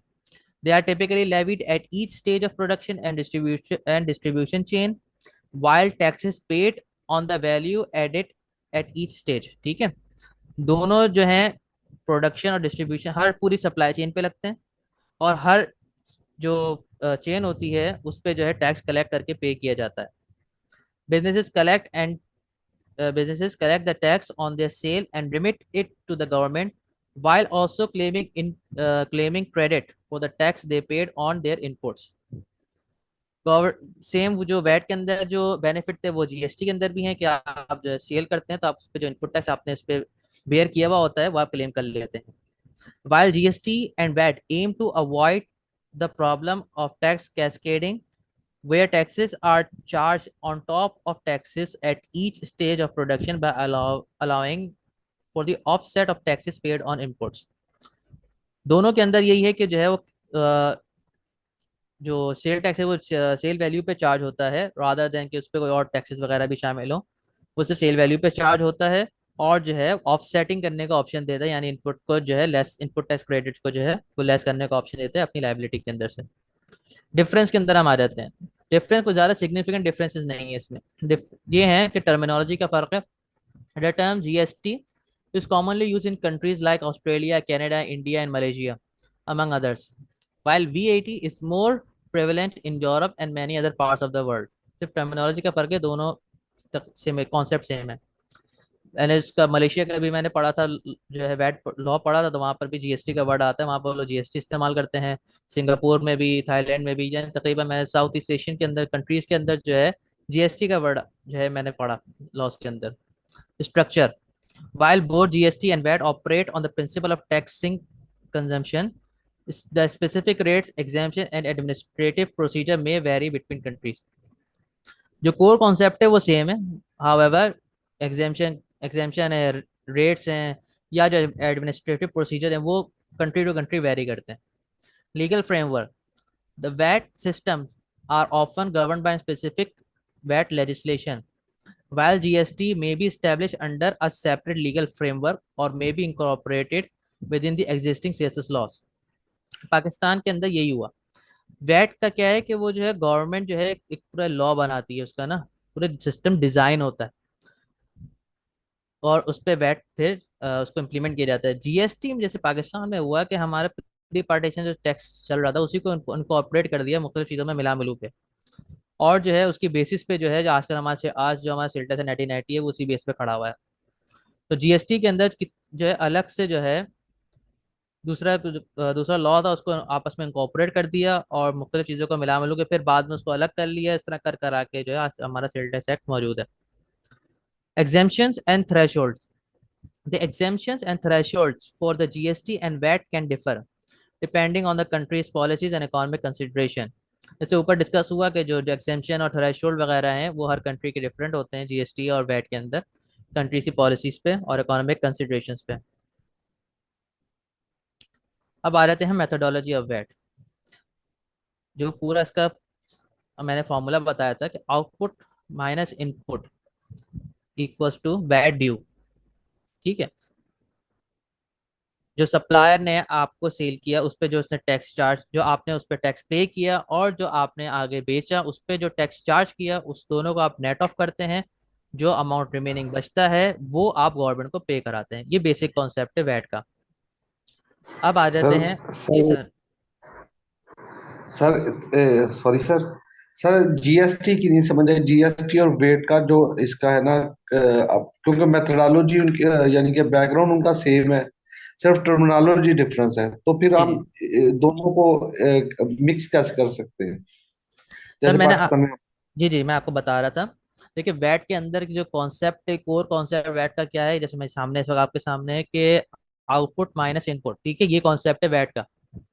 ठीक है, अब पाकिस्तान के अंदर ये सिस्टम है कि बहुत सारे जो ट्रांजैक्शंस हैं वो ऐसी हैं कि आप उस पर इनपुट टैक्स जो है लेस नहीं कर सकते. आपकी आउटपुट टैक्स की लायबिलिटी है, आपने इनपुट टैक्स भी पे किया है, लेकिन आप इनपुट टैक्स क्लेम नहीं कर सकते। क्यों? क्योंकि लॉ ने आपको जो है बार किया हुआ है, लॉ ने मना किया हुआ है कि आप इस पर इनपुट टैक्स क्लेम नहीं कर सकते।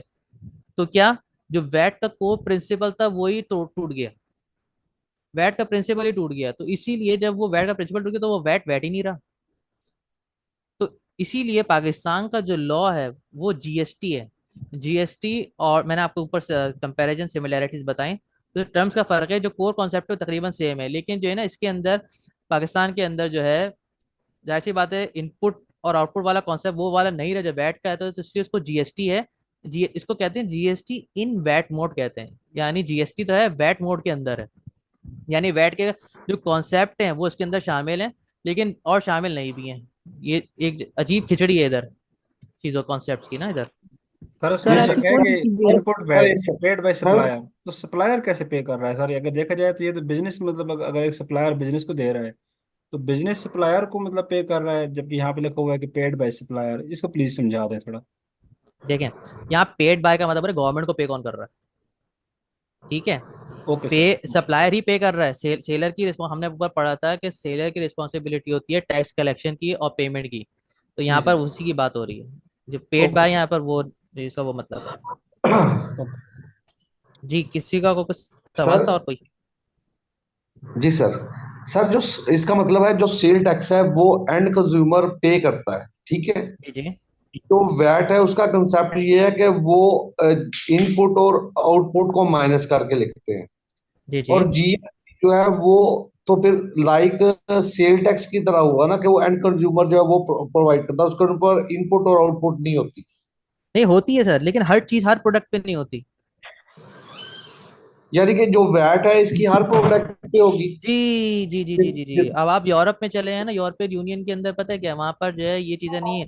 यूरोपियन यूनियन के अंदर ये है कि आपने इनपुट टैक्स आपको मिला, आप उसको क्लेम कर लो, ठीक है? यहाँ वो मसला ही यानी नहीं, पाकिस्तान के अंदर मसला है ये वाला कि वो आप इनपुट टैक्स क्लेम नहीं कर सकते। यानी कि ऐसी जो कौन सी चीज है वैट है सर? उसका कंसेप्ट, जो वैट है उसका कंसेप्ट ये है कि आपने हर चीज पे इनपुट आउटपुट करना है।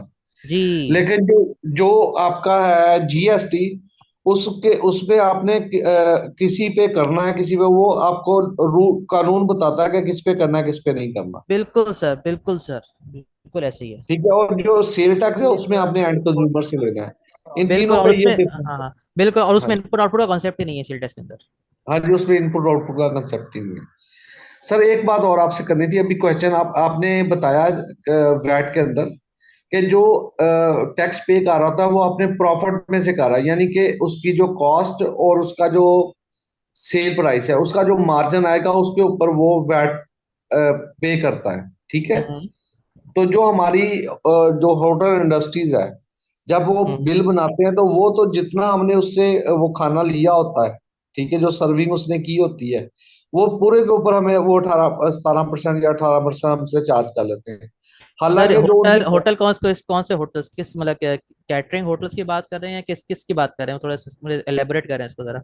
वो मैम सर कोई भी जो होता है, जो मसला आप जो मैरिजेस के जो फंक्शन होते हैं या आप खाना हॉल कह खाने लें, वैसे हॉल हॉल हॉल कैट, हाँ हॉल सही सही। वगैरह हो गए सारे, जिस तरह के भी बिजनेस है वो अपनी प्रॉफिट पे तो वो हमसे नहीं ले रहे होते ना। वो हम्म। तो हमारी टोटल कॉस्ट पे ले रहे होते हैं कि जी आपके पास इतना तय हुआ था तो इतना आपका टैक्स बन गया। हाँ, उसका क्या है, वो है सर्विसेज पे टैक्स।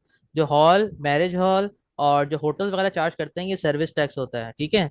जी। और जी सर ये जो सर्विस होता है, और सर्विसेज के अंदर जो प्रॉफिट मार्जिन का ये वाला इसलिए देखिए प्रॉफिट मार्जिन क्यों रखा जाता है? प्रॉफिट मार्जिन रखने का ये होता है कि मिसाल के तौर पे मैंने कोई चीज ले रहा हूँ, गुड्स गुड्स की बात हो रही है यहाँ पर, ठीक है? मैंने एक जी चीज मैंने कोई कपड़ा लिया, ठीक है? मैं चाहता हूँ कि यार मैंने कपड़ा तो खरीदा है, मैं आगे इसको बेचूं तो मैं तो अपना मार्जिन रखूँ प्रॉफिट, ठीक है? सर्विसेज के जी अंदर ये नहीं है। सर्विस के अंदर ये वाले प्रॉफिट मार्जिन का नहीं है। सर्विस मैंने किसी से ली नहीं जो मैं आगे उसका प्रॉफिट मार्जिन रखूंगा, सर्विस तो मेरी खुद की बनाई हुई जिसमें मैं अपना खुद मार्जिन रखता हूँ। लेकिन लेकिन सर उसके अंदर ये जो जो आपकी कॉस्ट आ रही है, जो आपको खाना दे रहे हैं उस पर जो कॉस्ट आ रही है और जो आप सर्विस प्रोवाइड कर रहे हैं वो उसका तो डिफरेंस तो आता है ना, वो आप वही आपका प्रॉफिट होता है ना। देखें, अब होटल का मसला ये है, होटल वाले जो होते हैं मुख्तलिफ एक्सपेंसेस अपने उसमें जो है ना शामिल कर रहे होते हैं। वो ये करते हैं कि यार मेरी एडमिनिस्ट्रेशन कॉस्ट है, मैंने इतने लोगों को हायर किया हुआ है, वो वगैरह। वो उन सब का जो है मिला मिलू के तो वो आपसे नहीं लेता, लेकिन उसका अपना एक होता है कि यार मैं चीज़ पे मिसाल के तौर पे मैं आपने किसी जो है शायद मैरिज हॉल में गए, तो उसने अपने तमाम एक्सपेंसेस को कंसिडर करते हुए आपसे एक बिल लिया, उसने अपना जो है उसने ना इनवॉइस आपको दी, उसके अंदर जो है ना उसने अपना खुद का बनाया हुआ प्रॉफिट मार्जिन रखा, उसने इससे पहले किसी और से कोई चीज ऐसी परचेज की नहीं। और अमूमन देखें, मैं आपको ये बता रहा हूँ कि जो बहुत सारे ऐसी चीजें हैं इस पे इनपुट टैक्स मिलता भी नहीं है उससे, तो उस चीज को करते हुए ना वो अपना प्रॉफिट मार्जिन रखता है और उसमें सेल टैक्स चार्ज करके आपको देता है वो। नहीं सर, देखिए आप फॉर एग्जांपल किसी होटल पे जाके खाना खाते हैं, हाँ। ठीक है, उसमें आपने कुछ कोई भी आपने सब्जी ली या दाल ली, उसके ऊपर रोटी लगाई, उसने उसका 150 रुपया उसका फॉर एग्जाम्पल या 250 रुपया या 500 रुपया चार्ज किया। अब उसने उस पूरे बिल के ऊपर उसने आपने से 18% लेना है ना। वो जो उसने हाँ दाल समझ खरीदी या सब्जी समझ गया, खरीदी या हाँ जी जो आटा खरीदा, उसके ऊपर तो उसको तो मैं निकाल समझ देगी गया, वो आप कॉस्ट। आपकी बात समझ गया, समझ आपकी बात सर, आपकी बात अच्छी तरह समझ गया मैं सर। उसका उसको मैं अगली स्लाइड में उसका आ रहा है, उसका देखें कॉन्सेप्ट क्या है उसका, ये है कि उसने आपसे जो है अपने प्रॉफिट उसने ओवरऑल उस पर चार्ज किया, ठीक है। वो गवर्नमेंट को पे क्या करेगा, देखिए एंड कंज्यूमर को यहाँ कुछ नहीं हो रहा है, एंड कंज्यूमर पे तो बर्डन ही बर्डन है। बात ये गवर्नमेंट को क्या पे हो रहा है, गवर्नमेंट को पे उतना ही होगा जितना उसका प्रॉफिट पे होगा। कैसे? ऐसे उसने जो है मिसाल के, तो मैं अगली स्लाइड आपको दिखाई देता हूँ, ठीक है चलें। आ जाता हूँ वेट वर्किंग पे आ जाते हैं, एक एग्जांपल है, एग्जांपल पे आते हैं, इसके बाद अगर इसका क्वेश्चन हो तो मुझे फिर बताएं। 500 की जो है रिटेल प्राइस है, टैक्स पे करना है 90 रुपये, गवर्नमेंट ने कहा है कि भाई मुझे 90 रुपये चाहिए ही चाहिए, तुम भले कितने भी इसको पे करो, कितने भी चार्ज करो, मुझे तो 90 रुपये चाहिए, ठीक है। तो अब तीन स्टेजेस पे जो है किस तरह कैलकुलेट हो रही है और किस तरह जो है आउटपुट टैक्स लायबिलिटी बन रही है। यहाँ पहले मैन्युफैक्चरर पे हम आते हैं। अज्यूम ये कर रहे हैं कि मैन्युफैक्चरर ने सब चीजें खुद से करी और वो सेल कर रहा है, परचेज की कोई भी नहीं है, ये अज्यूम है, एक एग्जाम्पल है। मैन्युफैक्चरर सेल कर रहा है 300 रुपए की, ठीक है। उसका इनपुट टैक्स क्रेडिट कुछ भी नहीं है, जैसे बात उसने कोई चीज परचेज नहीं की, मैं माउस से कर देता हूँ, परचेज नहीं की तो इनपुट टैक्स क्रेडिट भी नहीं है उसका। उसने सिर्फ सेल की और सेल पे उसने जो है 18% जो है उसने सेल टैक्स चार्ज कर दिया, कितना बना 300 पे 54, 54 का 54 उसने पे कर दिया। अब इसने आगे सेल किया था किसको, डिस्ट्रीब्यूटर को, डिस्ट्रीब्यूटर को इसने इनवॉइस की थी 300 रुपए की जो सेल प्राइस आ रही है, उसमें जो है डिस्ट्रीब्यूटर ने अपना प्रॉफिट मार्जिन कितना रखा, 100 रुपए का, 100 रुपए का उसने अपना मार्जिन रखा, 400 रुपए की अब वो आगे बेच रहा है। इनपुट टैक्स डिस्ट्रीब्यूटर को कितना मिला, 54, 54 कौन सा, जो कि उसने 300 रुपए के साथ जो है उसने मैन्युफैक्चरर को जमा कराया है, मैन्युफैक्चरर को दिया है। तो 54 जो है उसका इनपुट टैक्स क्रेडिट हो गया, और उस पे जो उसका आउटपुट है कितने पे, 400 रुपए पे, उसने किस पे चार्ज किया सेल टैक्स, 400 रुपए पे। अब मैं आपको बताना उसका जो आखिरी में निचोड़ निकलेगा ना, वो उसकी प्रॉफिट मार्जिन पे ही आएगा। उसने 400 रुपए पे 18% चार्ज किया और कितना बना, 72 रुपीज बना। उसने आउटपुट और इनपुट को नेट ऑफ कर दिया, माइनस कर दिया, कितना आया, 18 रुपए। 18 रुपए जो है कितना बना, उसका प्रॉफिट मार्जिन का 18 रुपए बना, 100 रुपए थे ना, 100 रुपए का जो है पे जो है 18 रुपए जो है उसका जो है टैक्स लायबिलिटी बन गई। तो उसने हालांकि सेल टैक्स उसने चार्ज किया वो 400 रुपए पे किया, लेकिन नेट ऑफ करके उसकी वैल्यू उतनी ही आई जितनी उसके प्रॉफिट मार्जिन पे जो है टैक्स लगना था, ठीक है। अब मजीद आगे आते हैं, 400 रुपए में से चीज बेची थी रिटेलर को, रिटेलर ने 400 रुपए में चीज ली, 72 रुपीज जो है उसके इनपुट टैक्स क्रेडिट मिल गया उसके, ठीक है। 72 रुपीज ने जो है टैक्स पे किया तो उसका इनपुट मिल गया। रिटेलर आगे बेच रहा है 500 रुपए में, कितने का उसने प्रॉफिट मार्जिन रखा, 100 रुपए का। टैक्स कितने पे चार्ज किया उसने, 500 रुपए पे। आउटपुट टैक्स चार्ज किया उसने 90 रुपए, 500 रुपए का 18% से निकाला, 90 रुपए आया, उसने 90 रुपए लिख दिया।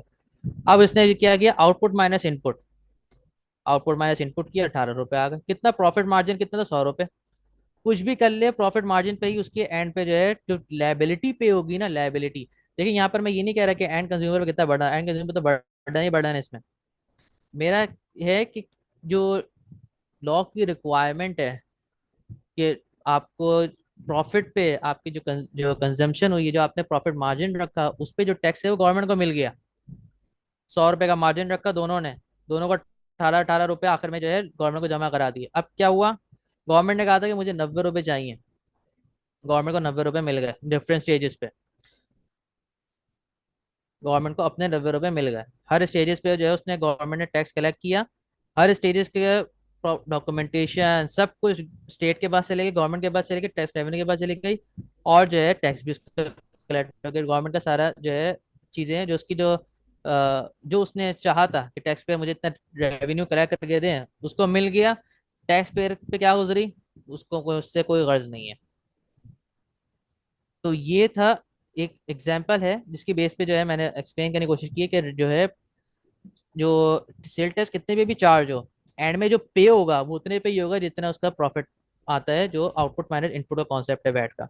अलबत्ता हाँ, अगर इसमें कोई चीज मसला हो जाता है, जैसे इनपुट टैक्स नहीं मिलता, इनपुट टैक्स मिलता ही नहीं, तो फिर जाहिर सी बात है वैल्यू बढ़ जाती, लाइबिलिटी बढ़ जाती, इनपुट ही नहीं मिलता। तो ये मुख्तलिफ सिनेरियोज आते हैं जो कि इसके अंदर हैं। तो सर इसका मतलब है कि जो 90 रुपए है वो तो एंड कंज्यूमर ने पे किए ना। बिल्कुल। हाँ जी। सर इसमें ये है कि अगर फॉर एग्जांपल बीच में डिस्ट्रीब्यूटर या होलसेलर इस तरह का आ जाता है जो अनरजिस्टर्ड है, इन दैट केस भी तो फिर वही एंड कंज्यूमर कंसीडर होगा, या अगर इसके बाद दोबारा से फिर एक सेल टैक्स रजिस्टर्ड पर्सन आ जाता है तो फिर क्या सिनेरियो बनेगा? अच्छा सवाल है आपका सर, बहुत अच्छा सवाल है सर। ये आखिरी स्लाइड है, मैं आप लोगों को बता रहा हूँ, इसके बाद कोई स्लाइड नहीं है, इसके बाद क्वेश्चन आंसर्स की स्लाइड है। ठीक है। अ, आपका सवाल बहुत अच्छा है सर। अब इसमें पता है क्या है, होता यही है पाकिस्तान के अंदर, डिस्ट्रीब्यूटर रिटेलर रजिस्टर्ड ही नहीं होते हैं, बहुत कम होते हैं, सर इक्का सर दुक्का। Sorry sir. Sir kindly question repeat कीजिएगा सर, वो समझ नहीं आई, नेट का इशू था। अच्छा, इनका क्वेश्चन ये था कि अगर मिसाल के तौर पे कि मैन्युफैक्चरर के बाद अगर मैन्युफैक्चरर किसी को देता है, डिस्ट्रीब्यूटर को देता है, रिटेलर को देता है, वो अनरजिस्टर्ड हो, तो ये टैक्स का फिर कैलकुलेशन कैसे होगी, और फिर गवर्नमेंट को रेवेन्यू लॉस होगा, क्या होगा, या कोई बीच में फिर कोई रजिस्टर्ड आ गए तो फिर किस किस्म की कैलकुलेशन होगी। तो ये इनका एक क्वेश्चन था इनका ना, आई होप मैंने सही सही बोला हो। जी सर। यही है ना, चलें, थैंक यू। अब ये क्वेश्चन है, अब इसका बहुत अच्छा सवाल है सर। पाकिस्तान के अंदर अमूमन होता यही है, डिस्ट्रीब्यूटर रिटेलर अमूमन रजिस्टर्ड ही नहीं होते। अब गवर्नमेंट ने इसका हल क्या निकाला, गवर्नमेंट ने इसका हल ये निकाला, गवर्नमेंट ने कहा मैन्युफैक्चरर से कहा कि तुम मैन्युफैक्चरिंग स्टेज पे ही सारा का सारा टैक्स पे कर दोगे मुझे, ठीक है। एंड कंज्यूमर पे तो बर्डन आना ही आना है ना, चाहे वो रजिस्टर्ड हो या नहीं हो, एंड कंज्यूमर बर्डन आना है ना, 90 रुपए का बर्डन आना है एंड कंज्यूमर पे। तो वो गवर्नमेंट कहती है मुझे 90 रुपए मैन्युफैक्चरिंग स्टेज पे दे दो, जो हम रिटेल की बात करते हैं। जितने भी सेल टैक्स एक्ट के अंदर थर्ड शेड्यूल आइटम्स है ना, एमआरपी प्राइस के ऊपर जो जाते हैं, वो सब के सब यही है, उनका कॉन्सेप्ट ही यही है कि जब मैन्युफैक्चरर आगे सेल करता है ना, तो वो उस स्टेज पे ही जो है ना, मिसाल के तौर पर उसने 300 रुपए का सेल कर रहा था ना, वो मैंने भाई 300 रुपए का सेल किया, लेकिन उसने टैक्स जो चार्ज किया वो 90 रुपए किया, ठीक है, 90 रुपए ही चार्ज किया उसने, और आगे सेल कर दिया। अब आगे डिस्ट्रीब्यूटर भले ही अनरजिस्टर्ड हो रजिस्टर्ड हो, कोई फर्क नहीं पड़ता, वो उसको अपना जो है क्या करेगा, 300 रुपए पे जो है 90 रुपए चार्ज कर देगा, ठीक है। और जो आगे डिस्ट्रीब्यूटर होगा वो जो है उस पर प्रॉफिट मार्जिन नहीं रखेगा अपना, वो जो है ऐसे की ऐसी अपने आउटपुट को नेट ऑफ कर देगा, फॉर सर यहाँ एग्जाम्पल। पे एक क्रॉस क्वेश्चन है सर मेरा। जी जी बताइए। सर जैसे आपने कहा कि वो जो गवर्नमेंट है वो मैन्युफैक्चरर से डायरेक्ट 90 रुपए लेते रहती है, ठीक है बिल्कुल सर। बिल्कुल। सर अब मैन्युफैक्चरर को क्या पता कि वो चीजें आगे डिस्ट्रीब्यूटर, फिर रिटेलर, डिस्ट्रीब्यूटर, फिर कंज्यूमर तक जाएंगी। हो सकता है एक स्टेज के पास ही बाद ही जो है ना वो डायरेक्ट कंज्यूमर को मिल जाए, और कितने में जा रही है एग्जैक्टली। तो उसके ऊपर तो एग्जैक्ट रेट का तो पता नहीं चलेगा ना सर। हाँ, अब इसका क्या है, इसका हल, इसका गवर्नमेंट ने सोल्यूशन ये निकाला है कि जितने भी थर्ड शेड्यूल आइटम्स हैं सेल टैक्स एक्ट के अंदर, थर्ड शेड्यूल रिटेल्स का ना, तो जितने भी वो आइटम वहाँ लिखे हुए हैं ना, उसके अंदर जो है स्पेसिफिकली मेंशन है कि जितने भी थर्ड शेड्यूल आइटम्स है, रिटेल आइटम्स है, उन सब पे रिटेल पैकिंग पे जो है sale tax, MRP cell tax और फाइनल वैल्यू लिखी भी होगी। आप जाएं और जो है कोई भी आपके पास अगर कोई बोतल है, कोका कोला, पेप्सी वगैरह, कुछ कोला नेक्स्ट है, या कोई प्रिंस का बिस्किट है, कुछ भी जी आप सर उसके बिल्कुल पीछे लिखा देखें हुआ होता आपको है, सब लिखा कुछ हुआ होता मिलेगा, है। लिखा हुआ होता है ना, ये जी रिटेल आइटम्स है।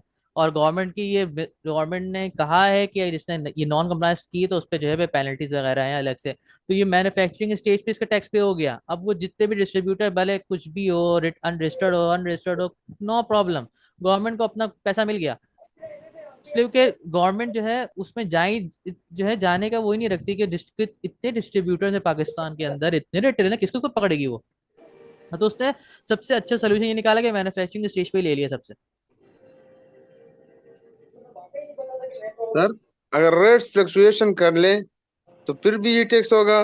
फॉर एग्जांपल अगर रेट गिर जाए, रॉ मटेरियल मैन्युफैक्चर वो कर ले और फिर तो गवर्नमेंट यही टैक्स लेगा कि नहीं, गवर्नमेंट उसके साथ फिर टैक्स में रियायत करेंगी? नहीं सर, जो रिटेल आइटम्स है ना, अगर इन केस फॉर एग्जाम्पल अगर कोई गवर्नमेंट फ्यूचर में कोई निकालते तो निकाले, वो गवर्नमेंट की पावर है। अदरवाइज जो प्राइस है वो फिक्स स्टैंडर्ड रेट पे 18% पे जो है तमाम के तमाम रिटेल आइटम पे लगता है। अच्छा, रेट फ्लक्चुएशन पे कोई गवर्नमेंट वो नहीं करती फिर? नहीं, वो कोई खास अगर किसी को मैंने वही कहा कि अगर किसी खास इंडस्ट्री को कोई इंसेंटिव देना हो या कोई रिलीफ देना हो तब वो देती है। Sir excuse me sir. इसमें फिर इस तरह से किया गया है, जैसे अगर फॉर सपोज हम कोई एग्जांपल लें, अगर फाइनल कंज्यूमर के पास इंक्लूडिंग 18% जीएसटी जो ना वो चीज आ रही है फॉर सपोज 118 रुपए की, ठीक है सर। सही है, सही है। तो 100 रुपए उसमें रिटेल प्राइस प्लस जो 18 रुपए टैक्स लग रहा है, ठीक है। तो मैन्युफैक्चरर बिल्कुल क्या कर रहा है, मैन्युफैक्चरर को वो चीज जो पड़ रही है वो पड़ रही है 40 रुपए की, ठीक है। सही है। उसने पैकेजिंग के ऊपर क्या कर दिया कि 100 रुपए प्लस 18 रुपए लिख लिया, 118 रुपए, ठीक है। अब उसने जो आगे होलसेलर को दिया होगा फॉर सपोज 60 रुपए का दिया होगा अपना 20 रुपए प्रॉफिट रखे, तो अब उसने आगे अपनी कमीशन रखी होगी 20 रुपए। तो इस तरह से फाइनल कंज्यूमर को वही चीज 118 रुपए की पड़ रही है, मतलब गवर्नमेंट ने वहीं से डायरेक्ट अपने टैक्स जो है ना वो कलेक्ट कर लिया है कि उनको पता है कि 3 या 4 स्टेज है, तो मतलब एक असम्पशन के तौर पे जो ना उस तरह से लिए गए हैं। बिल्कुल ऐसा भी है। और दूसरा ये भी है सर कि रिटेल आइटम में अमूमन जो ये जो होते हैं ना डिस्ट्रीब्यूटर, ये अपना प्रॉफिट मार्जिन नहीं रखते हैं। ये जितने की चीज होती है ना उतनी में आगे बेचते हैं। इसको जो है ना, इस पे इनको कमीशन मिलता है। जो मैन्युफैक्चरर होता है ना वो कमीशन देता है उस चीज को बेचने पे। अब आप देख लें, अगर कोई आप कोई चीज खरीदने जाते हैं तो हर चीज जो सप्लाई चेन पे चलती आ रही है वो तकरीबन उतनी की मिलेगी जो मैन्युफैक्चरिंग स्टेज पे जो होती है प्राइस ना। तो उस पे जो है ना जो मैन्युफैक्चरर कमीशन देता है रिटेलर डिस्ट्रीब्यूटर को चीजें सेल करने पे, तो वो उनको उससे कोई मसला नहीं होता। फिर गवर्नमेंट को ऑलरेडी टैक्स मिल गया, उनको अपना कमीशन मिल गया दुकानदारों को, और उनको चाहिए क्या। सर बस बात तो वही हो गई ना, या तो बस कमीशन दे दिया, फिर इतने की चीज दे दिया, भाई आपको आगे 80 रुपए की बेचनी है, 60 रुपए की हम आपको बस दे रहे हैं। दुकानदारों को भी कोई मसला नहीं। Excuse me sir. और जी sir. Sir normally in case of general order suppliers, अगर वो एंड कंज्यूमर को नहीं किसी गवर्नमेंट के डिपार्टमेंट को सप्लाई दे रहे हैं, लेट्स सपोज डिफरेंट आइटम्स की, तो ऐसे में डिपार्टमेंट उनको कहता है कि आपको सेल टैक्स में रजिस्टर्ड होना चाहिए। अब वो इनपुट टैक्स में 18% ऐड करके वसूल कर लेता है, लेकिन वो जो माल इकट्ठा करता है मार्केट में से ऐसे सेलर से भी ले लेता है कि जो रजिस्टर्ड नहीं होते, तो ऐसी सूरत में क्या ट्रीटमेंट होगी उसकी? ऐसा अब ये होता है देखिए कि इनपुट आउटपुट आ रहा है, इनपुट नहीं है। अब सर इसका इसका इसका जवाब देता है कि उसको इनपुट टैक्स नहीं मिलता। लॉ कहता है कि इनपुट टैक्स सिर्फ आपको रजिस्टर्ड पर्सन से ही मिलता है। सर मेरा क्वेश्चन ये था कि कुछ चीजें होती हैं जिन पे एमआरपी नहीं ओपन प्राइस होती है, वो तो डिस्ट्रीब्यूटर से आगे थर्ड सेकंड लोगों को सेल होती, तो उसके ऊपर किस तरह फिर ये कलेक्ट करते हैं? वो पे थर्ड शेड्यूल आइटम नहीं होते सर, वो नॉर्मल आप थर्ड शेड्यूल के से एक्सक्लूडेड होते हैं वो आइटम ना, तो उनकी ट्रीटमेंट बिल्कुल डिफरेंट होती है। वो नॉर्मल ट्रीटमेंट होती है उनकी ना, जैसे मैंने लास्ट स्लाइड में दिखाया आपको, उनकी ट्रीटमेंट वो वाली होती है।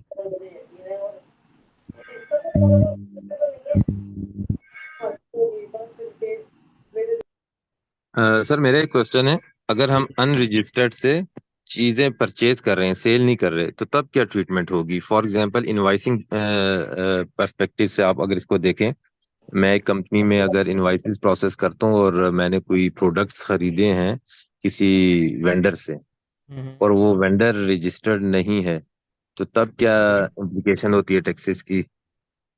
सर आपको उस पर इनपुट टैक्स नहीं मिलता, ठीक है।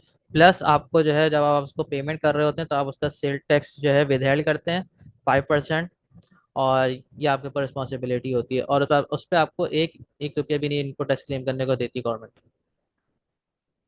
सर इसी चीज को अगर एग्जांपल के थ्रू समझा देते ना, फॉर एग्जांपल सर ये आगे जब मैं रिटर्न्स का लूंगा ना, जब आगे रिटर्न्स के बारे में पढ़ाऊंगा तो ये सब चीज सामने आएंगी, उधर ना डिटेल में आएंगी सब चीजें, क्योंकि सब ये चीजें रिटर्न से रिलेटेड हैं।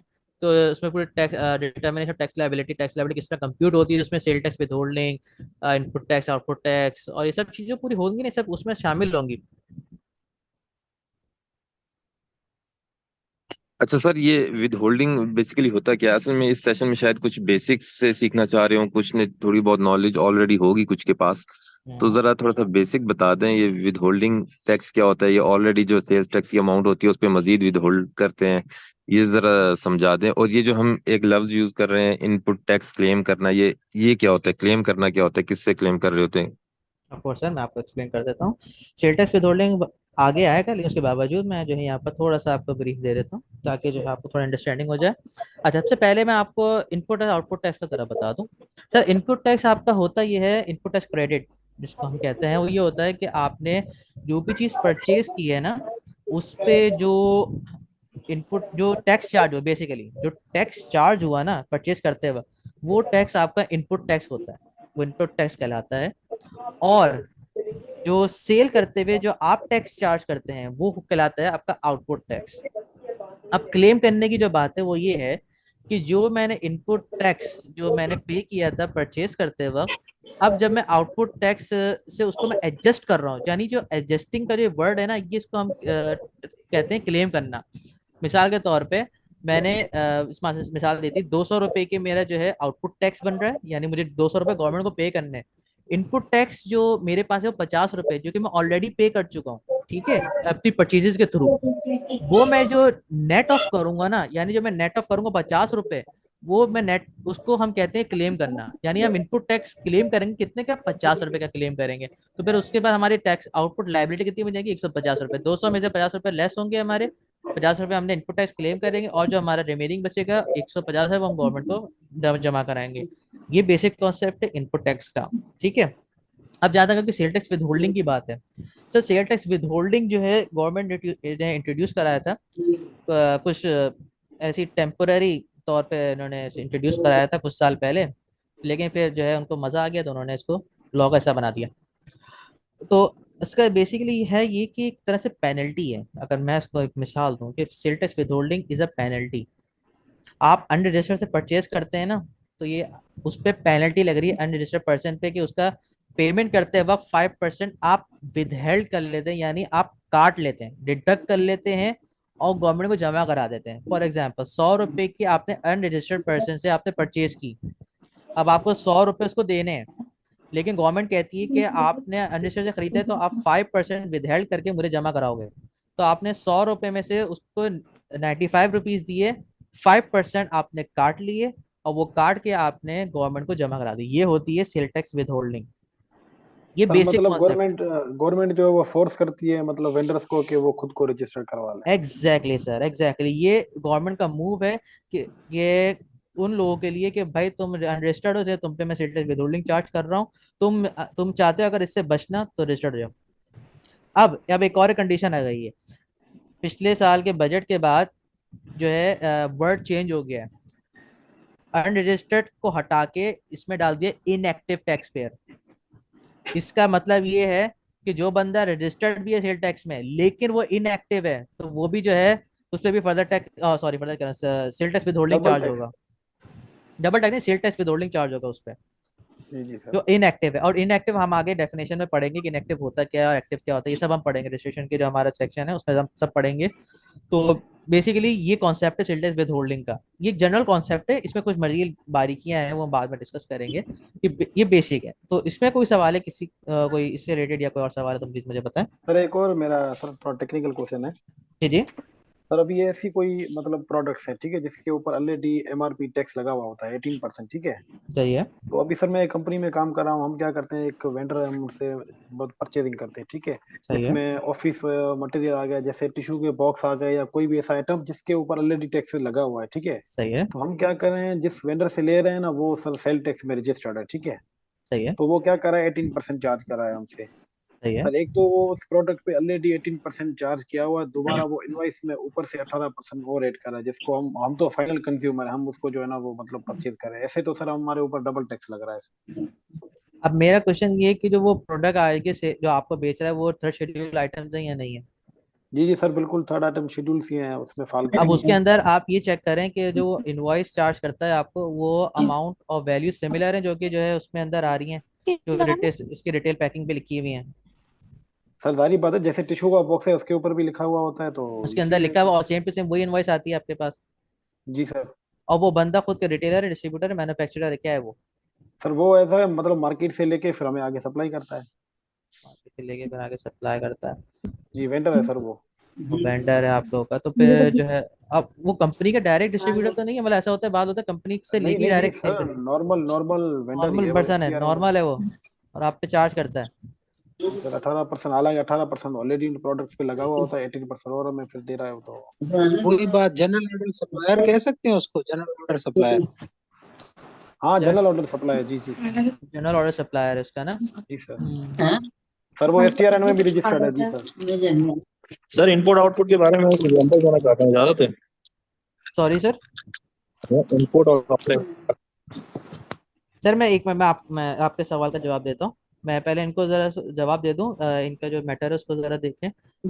इनके जो जनरल ऑर्डर सप्लायर है आपका, वो आपसे 18% उससे इनवॉइस क्या करता है। अच्छा मुझे उसके बारे में तो भी नहीं पता ना कि वो बंदा जो है वो जो आपको इनवॉइस करता है तो क्या वो पहले से उस पे उसकी कोई क्या मैन्युफैक्चरिंग से कोई मुआहदा डीलिंग हुई भी है, कोई कॉन्ट्रैक्ट नहीं हुआ हुआ है सर, आपस सर अभी अभी जैसे फॉर सपोज मैं एक इंडिविजुअल बिजनेसमैन हूँ, ठीक है सर। अगर मुझे कंपनी बोलती है कि मुझे ये चीजें चाहिए आप प्रोवाइड करो, मैं NTN में रजिस्टर्ड हूँ तो मैं कंपनी को ये प्रोवाइड प्रोवाइड करता हूँ। हालांकि मैं सिर्फ NTN में रजिस्टर्ड हूँ तो मैं 18% GST चार्ज नहीं कर रहा हूँ, तो मैं वो जनरली दे रहा हूँ। लाख रुपए की चीजें हैं वो कंपनी मेरा 10-10.5% विड्रॉल करती है, ठीक है सर।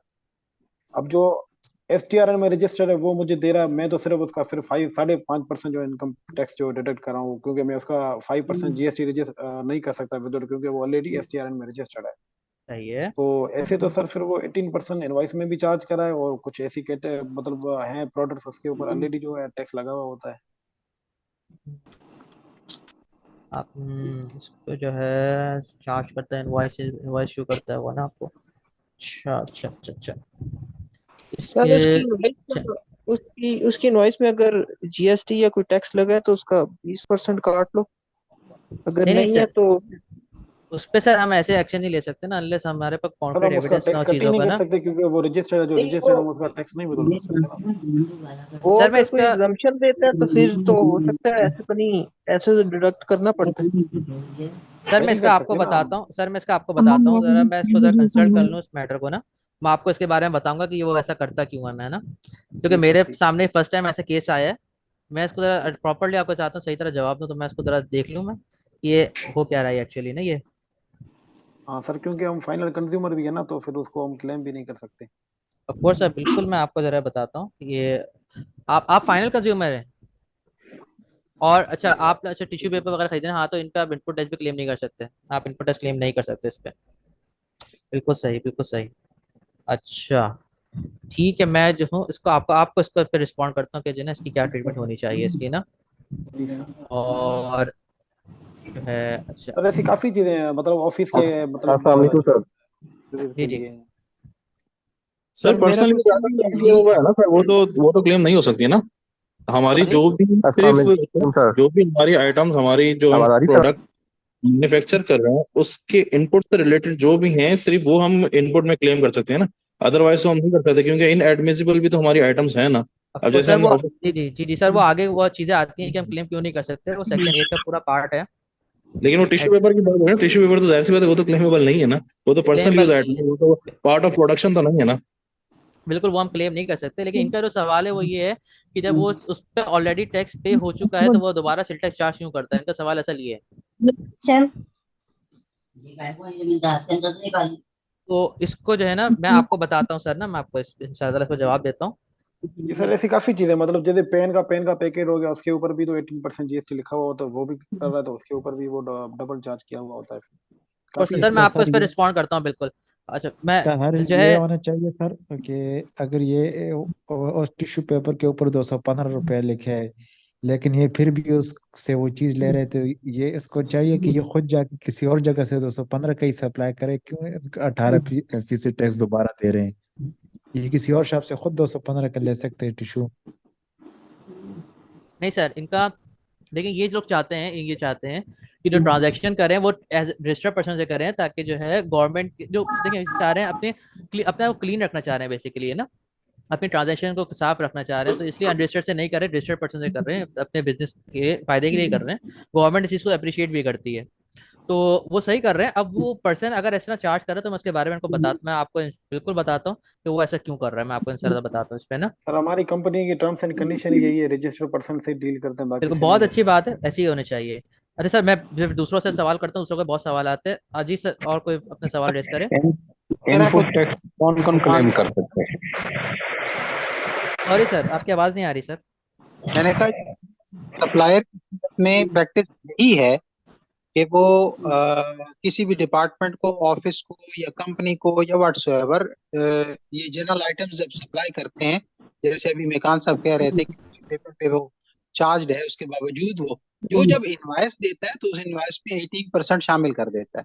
अब 18% वहां से ले तो लेता है, लेकिन मार्केट से उसने डिफरेंट प्लेसेस से वो परचेज की हुई होती है, वहां वो पे करके नहीं आता।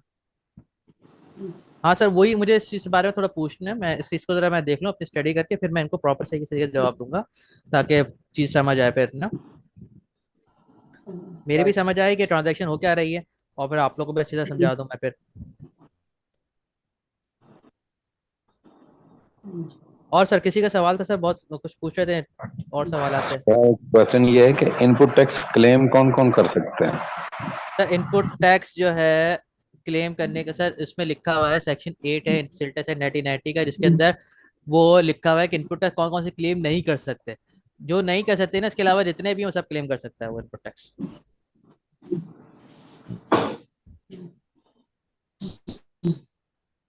अब मिसाल के तौर पे लॉ ये कहता है कि कोई भी ऐसे आइटम्स जो आपने परचेज किए लेकिन वो आपके बिजनेस में डायरेक्टली इस्तेमाल नहीं हो रहे, तो आप उसका इनपुट टैक्स नहीं ले सकते। यानी जो प्रोडक्ट आपके बिजनेस में इस्तेमाल हो रहा है, आप उसका इनपुट टैक्स ले सकते हैं, ठीक है। ये एक मिसाल दी है, और भी ढेर सारी हैं पूरे। जैसे कि गिफ्ट आइटम्स हो गए, नहीं ले सकते आप उसमें। और दूसरा क्वेश्चन ये है कि sale tax on services and cell tax on goods ये 18% ही है या वेरिएबल है? सर डिफरेंट है। सेल टैक्स ऑन सर्विसेज जो है आगे हम पढ़ेंगे, अगली क्लास में हमारा ये टॉपिक होगा, उसमें हम लोग डिस्कस कर पढ़ेंगे कि प्रोविंशियल सेल टैक्स और फेडरल सेल टैक्स क्या है और दोनों में क्या फ़र्क है, और मेजर चेंजेस, मेजर डिफरेंसेस क्या है इनके अंदर। Sale tax sale tax on services, जी जी, सेल टैक्स ऑन सर्विसेज जो है हम कल डिस्कस करेंगे इस टॉपिक को हम लोग ना। अच्छा, यहाँ पे कुछ लोगों ने हैंड रेज किए हुए हैं, मैं उनसे पूछता हूँ। अबू बकर मिर्जा साहब।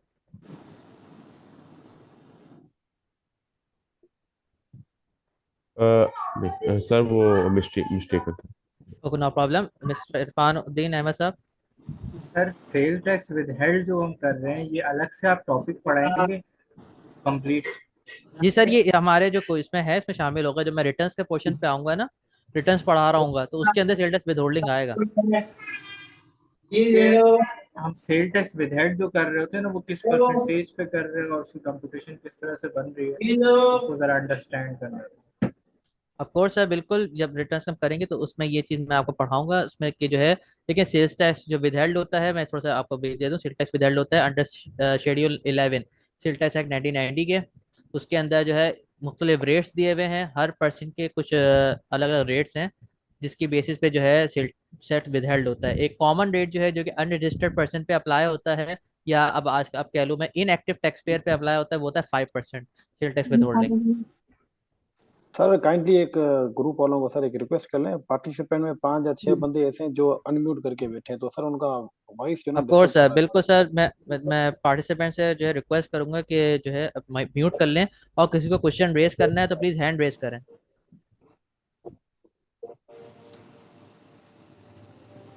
जुबैर सही साहब, आपने हैंड रेज किया हुआ है, प्लीज अपना क्वेश्चन बताइए।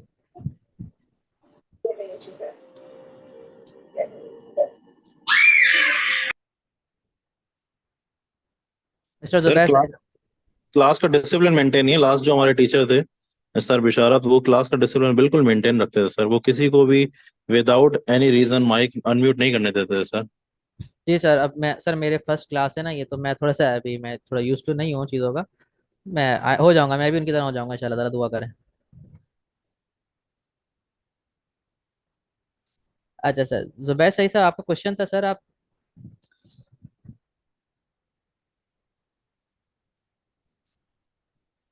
आई थिंक जो है उनके से कनेक्ट नहीं हो पा रहे हैं। और किसी का सवाल सर? अच्छा, ये फैजान, फैजान साहब। वालेकुम सर। वालेकुम अस्सलाम। सर सेल्स टैक्स में रजिस्टर होने के लिए कोई मखसूस क्राइटेरिया है या कोई भी हो सकता है नहीं रजिस्टर? सर, बिल्कुल आपका जो जवाब है आपको मिलेगा, हमारे जो चौथी क्लास होगी उसमें मिलेगा। सेल टैक्स रजिस्ट्रेशन का पूरा टॉपिक है, उसमें हम डिस्कस करेंगे कौन कौन किस किस को रिक्वायर है कि वो सेल टैक्स में रजिस्टर्ड हो, और ओके, कौन थैंक यू। कौन लायबल है रजिस्ट्रेशन के लिए और कौन कौन लायबल नहीं है रजिस्ट्रेशन रजिस्टर करने के लिए अपने आप को। Okay, thank you. Welcome. Next.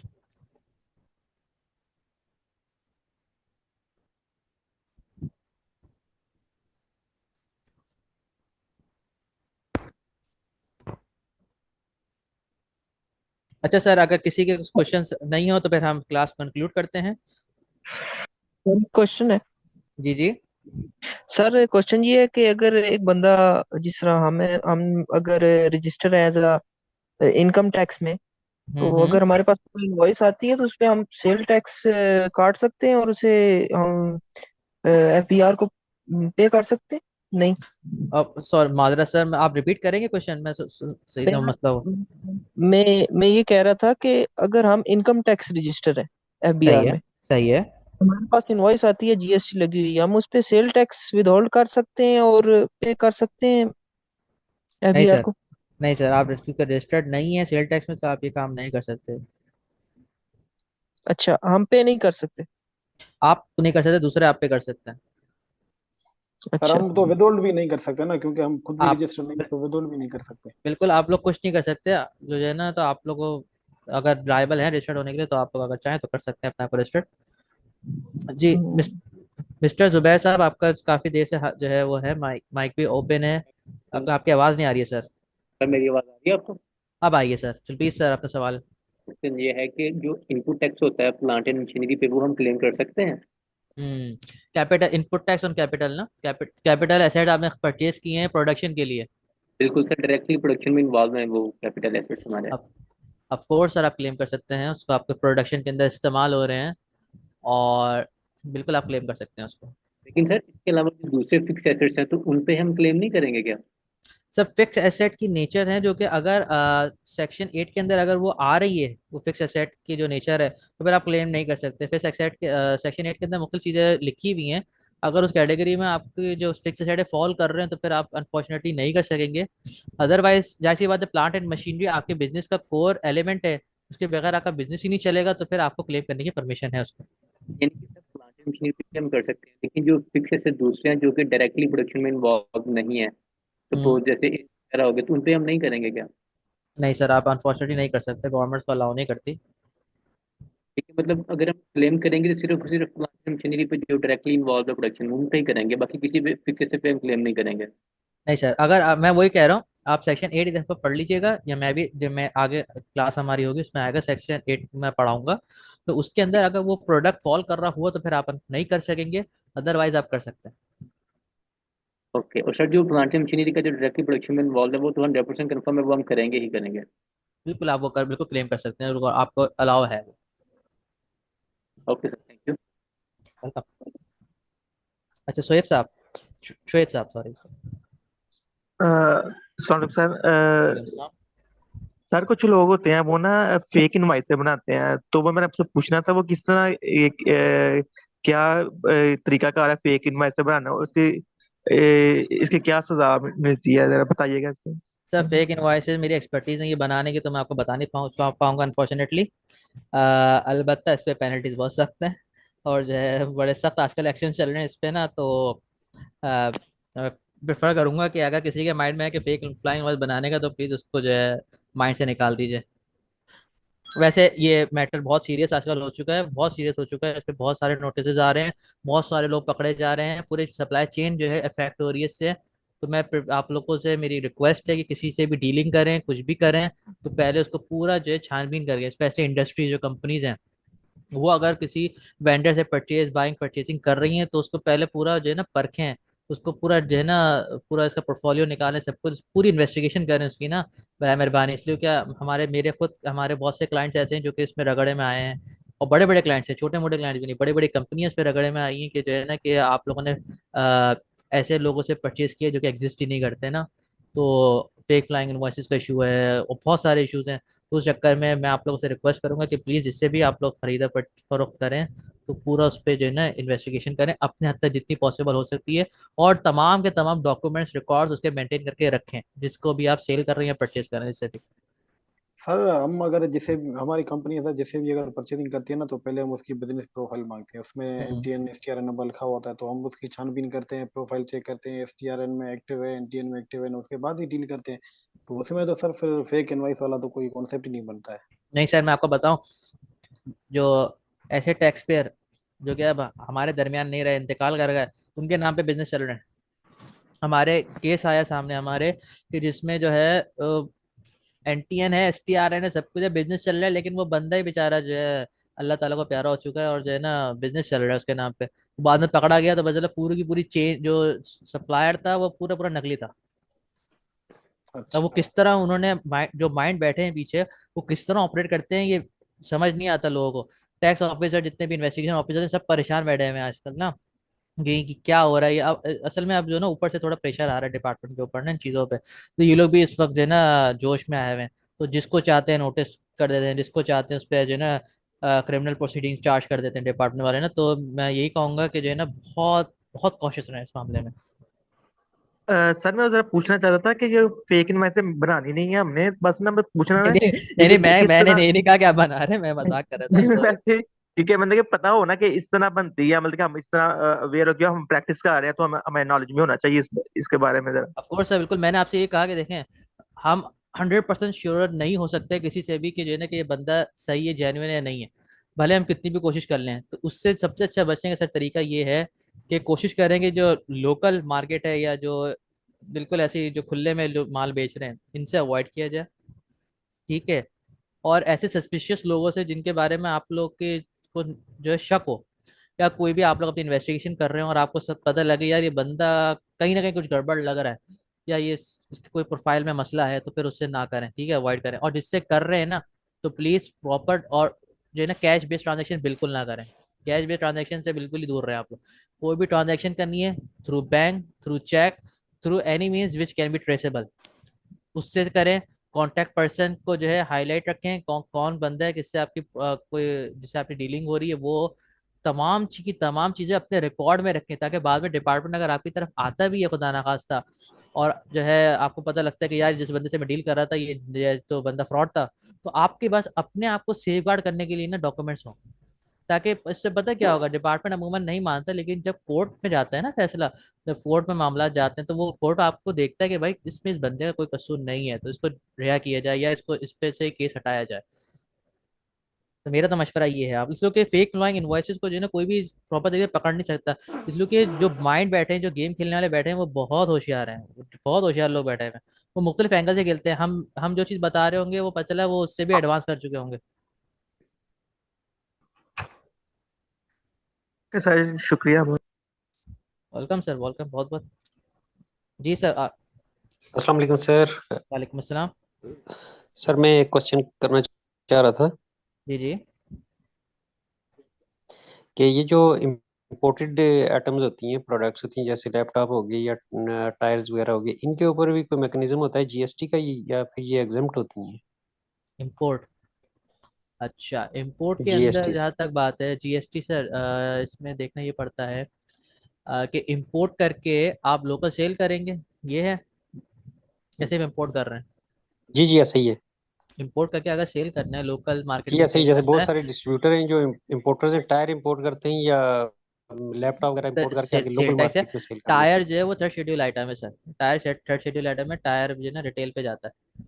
और जो लैपटॉप्स हैं, कंप्यूटर पीसीज हैं, कंप्यूटर्स हैं, इनके ऊपर भी टैक्स चार्ज होता है, बिल्कुल ये टैक्सेबल के अंदर आते हैं। अलबत्ता जो लोकल मैन्युफैक्चर्ड कंप्यूटर्स वगैरह है उन पे वो एग्जाम्प्ट है सिक्स शेड्यूल के अंदर ना। तो लैपटॉप्स हो गए, आप इम्पोर्ट करके अगर आप लोकल मार्केट में सेल करते हैं वो टैक्सेबल टैक्स के जुमरे में आ जाते हैं। पहले था कि वो सब के सब एग्जाम्प्ट थे, लेकिन फिर इनको जो है ना टैक्स के जुमरे में ले आए ये लोग। आप ये नहीं कि जो इम्पोर्टेड टायर्स वगैरह थे उनको उन पे जीएसटी वगैरह लगता है लिया सर, जाता है। लगता है। आप इंपोर्ट करके आगे मार्केट में, लोकल मार्केट में सेल करेंगे ना, तो उस पर टैक्स देना पड़ेगा आपको, सब टैक्सेबल है। तो वो सर सर परचेजिंग के वक्त जब इंपोर्ट आइटम हम परचेज करते हैं और साथ में अगर वेंडर हमें अंडरटेकिंग दे दे कि ये मैंने इंपोर्ट के वक्त टैक्स पे किया है, तो मेरा मतलब 0% चार्ज किया जाए, ये इसके बारे में जरा बता दें। सर मुझे एक्सप्लेन करिएगा दोबारा से कि इंपोर्ट, वो अगर सर मेरी कौन सी सर अंडरस्टैंडिंग जो बन रही है। जैसे कि हैंडसेट्स हैं, ये हम अगर वेंडर से परचेज कर रहे हैं तो उस पे 0% टैक्स लगाते हैं हम। ये क्यों 0% लगाते हैं? क्या वो हैंडसेट ऐसी कैटेगरी में है कि वो एग्जेम्प्टेड है, या उसका कोई और सिनेरियो है? सर मैं इसमें ये देखूंगा कि वेंडर आपका कौन है, वो इंपोर्टर है क्या है? इम्पोर्टर है सर वेंडर। वेंडर इंपोर्टर है सर। मेरा अगला ये होगा कि वो जो जो उसने प्रोडक्ट आग मुझे बेचा है, तो क्या वो जीरो रेटेड प्रोडक्ट है या नहीं है? जीरो रेटेड जो है, जीरो रेटेड से आगे मैं एक्सप्लेन करूंगा जीरो रेटेड होता क्या है। Zero rated is a tax rate, it is not exempt. ये एग्जाम्प्ट नहीं होता, ये टैक्सेबल रेट है, लेकिन जीरो होता है ये। जीरो रेट का शेड्यूल है शेड्यूल नंबर 5। अगर वो शेड्यूल नंबर 5 में सिल्टा सेट 1990 के शेड्यूल 5 में फॉल कर रहा है हेडसेट, मेरे ख्याल से नहीं कर रहा, लेकिन अगर अगर जो है, हो सकता है मैं ओवरलुक हो गया हो, लेकिन अगर कर रहा है तो फिर 0% सेल टैक्स चार्ज कर सकता है। लेकिन अमूमन जीरो रेटेड होता नहीं है हेडसेट वगैरह, ये टैक्सेबल आइटम है ये। या अगर एग्जाम्प्ट कह रहा है उसको कि एग्जाम्प्ट है, तो एग्जाम्प्ट का जो है वो रेफरेंस दे बकायदा, अंडरटेकिंग ना दे। अंडरटेकिंग दे रहा है तो उसमें सेक्शन और सब चीजें मेंशन करे कि किस लॉ के किस सेक्शन, किस रेलेवेंट प्रोविजन के तहत वो उसको जो है एग्जाम्प्ट या जीरो रेटेड शो कर रहा है। वो अगर ये काम कर रहा है तो फिर आप लोग बच सकते हैं, वरना अदरवाइज आप पे फिर मसला आएगा, या उस पर तो आएगा ही आएगा फिर। ये सर, और अगर अंडर ट्रेकिंग हमें मिली हुई होती है तो उसके ऊपर ये होता है कि विदहोल्डिंग जो है ना वो हम जीरो करते हैं, क्योंकि उसके सर ऊपर अंडर ट्रेकिंग। अंडरटेकिंग की जो है लीगल वैल्यू कुछ भी नहीं है, जीरो है अंडरटेकिंग की ना। लॉयर्स अच्छी तरह जानते हैं इस चीज़ को। अंडरटेकिंग से सिर्फ एक बंदा एक अपनी अंडरटेकिंग दे रहा है, अपने अपनी गारंटी दे रहा है, लेकिन बात सिर्फ इतनी, अपनी गारंटी दे रहा है। लॉ क्या कहता है सर? लॉ के अगर कंप्लायंस नहीं होगी तो लॉ कानून तो पकड़ लेगा, डिपार्टमेंट तो पकड़ लेगा। फिर तुम्हारी अंडरटेकिंग कोई वर्थ नहीं है मेरे नज़दीक। तो मैं बताओ तुमने टैक्स क्यों नहीं दिया?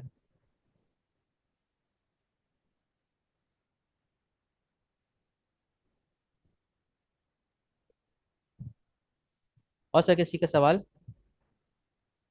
सर जी आज सर, इतनी काफी है, पहले सुबह सर करते हैं मेरा इसके बाद। अनरजिस्टर्ड के हवाले से सवाल था। एक तो एग्रीगेट सेल्स और गुड्स में जो लिमिटेशन है 75% और 30,000 का, तो जो अनरजिस्टर्ड होते हैं उनके तो कोई रिकॉर्ड्स वगैरह नहीं है ना, तो ये जो जी जी। फेक का आप कह रहे हैं उसको किस तरह से हम काउंटर करेंगे आगे? और अनरजिस्टर्ड की जो कैलकुलेशन है हम ये कर रहे होते हैं कि उसकी ग्रॉस वैल्यू को 118 से डिवाइड करके 5% निकालने के लिए 5 से मल्टीप्लाई करते हैं, तो ये सही है या 100 से डिवाइड करके 5 से मल्टीप्लाई करेंगे?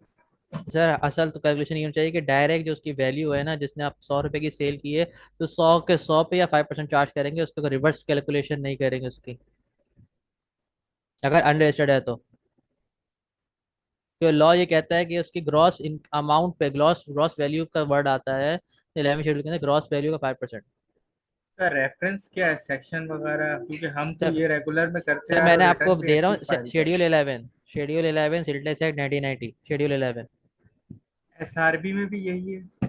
सर एसआरबी की डिफरेंट ट्रीटमेंट है। सिंध रेवेन्यू बोर्ड के अंदर set withholding provision, special provision withholding rules हैं 2014, उसके अंदर जो है लिखा हुआ है कि उसके अंदर जो ट्रीटमेंट है थोड़ी डिफरेंट है।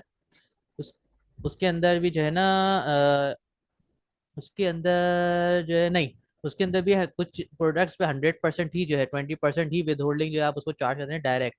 उसका जो है रिवर्स बैक कैलकुलेशन नहीं करते, हंड्रेड सर परसेंट ट्वेंटी उसमें परसेंट अगर विद होल्डिंग। सर उसमें अगर कोई रजिस्टर्ड होता है तो हम 20% करते हैं, और अगर रजिस्टर्ड नहीं होता है तो 13 डिवाइड बाई 130। 100% करते हैं, 100% की जाती है। एसआरबी बिल्कुल सही कह रहे हैं आप सर।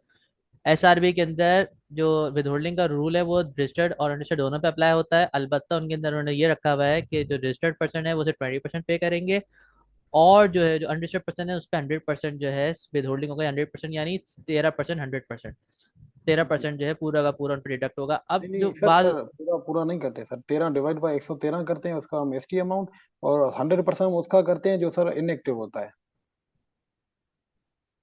सर उसमें इनएक्टिव का वर्ड तो नहीं है लॉ के अंदर ना, एसआरबी के अंदर। सर ऐसा है सर, इनएक्टिव अगर मतलब उसमें वो टैक्स पेयर जो है ना वो अगर एक्टिव नहीं है ना तो हम उसका 100% करते हैं, और अगर उसमें रजिस्टर्ड नहीं है तो 13/113 करते हैं हम। सर इनएक्टिव का वर्ड सेल टैक्स एक्ट 1990 के अंदर आया था उसमें ना।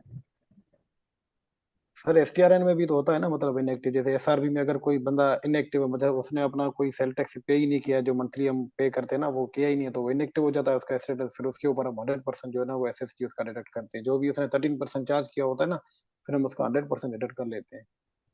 उसने 13% चार्ज किया तो 100% डिडक्ट करते हैं ना, बिल्कुल ऐसे ही होता है, उसके 13 पे 13 गुना 100% ही उसका विदड्रॉल किया जाता है। सर मैं अनरजिस्टर्ड की बात कर रहा हूँ, अगर अनरजिस्टर्ड है ना तो 13/113 करते हैं। 13/113 करते हैं, अच्छा आप उसकी वैल्यू उस तरह निकालते हैं। हाँ हाँ हाँ बिल्कुल उससे सही, रिवर्स बिल्कुल सही। कैलकुलेशन करते हैं हम हाँ उसकी। हाँ मैं समझ गया आपके कैलकुलेशन समझ गया, उस तरह निकालते हैं उसको। बाकी इनकम टैक्स है वो तो सर 9% है 11% है, वो वो डिपेंड ऑन द डिफरेंट है, इंडिविजुअल वो कंपनी। 153 के बिल्कुल डिफरेंट विद होल्डिंग है, वो यहाँ अभी मैं इसको डिस्कस भी नहीं कर रहा मैं उसको ना। और सर सवाल किसी का कोई?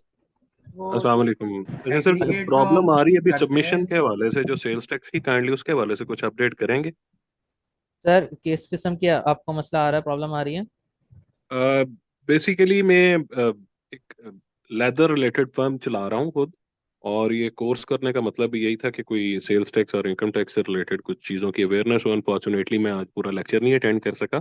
अभी रिसेंट प्रॉब्लम ये आ रहा है कि जिस कंसल्टेंट के पास मेरा काम है वो SR350 जो अभी आया है मार्च में, जी जी जी जी। तो उसके बाद उसने बताया कि कुछ डाटा शीट वगैरह, इसकी बैलेंस शीट चाहिए, लेकिन एज अ मैन्युफैक्चरर उसने कहा नहीं चाहिए।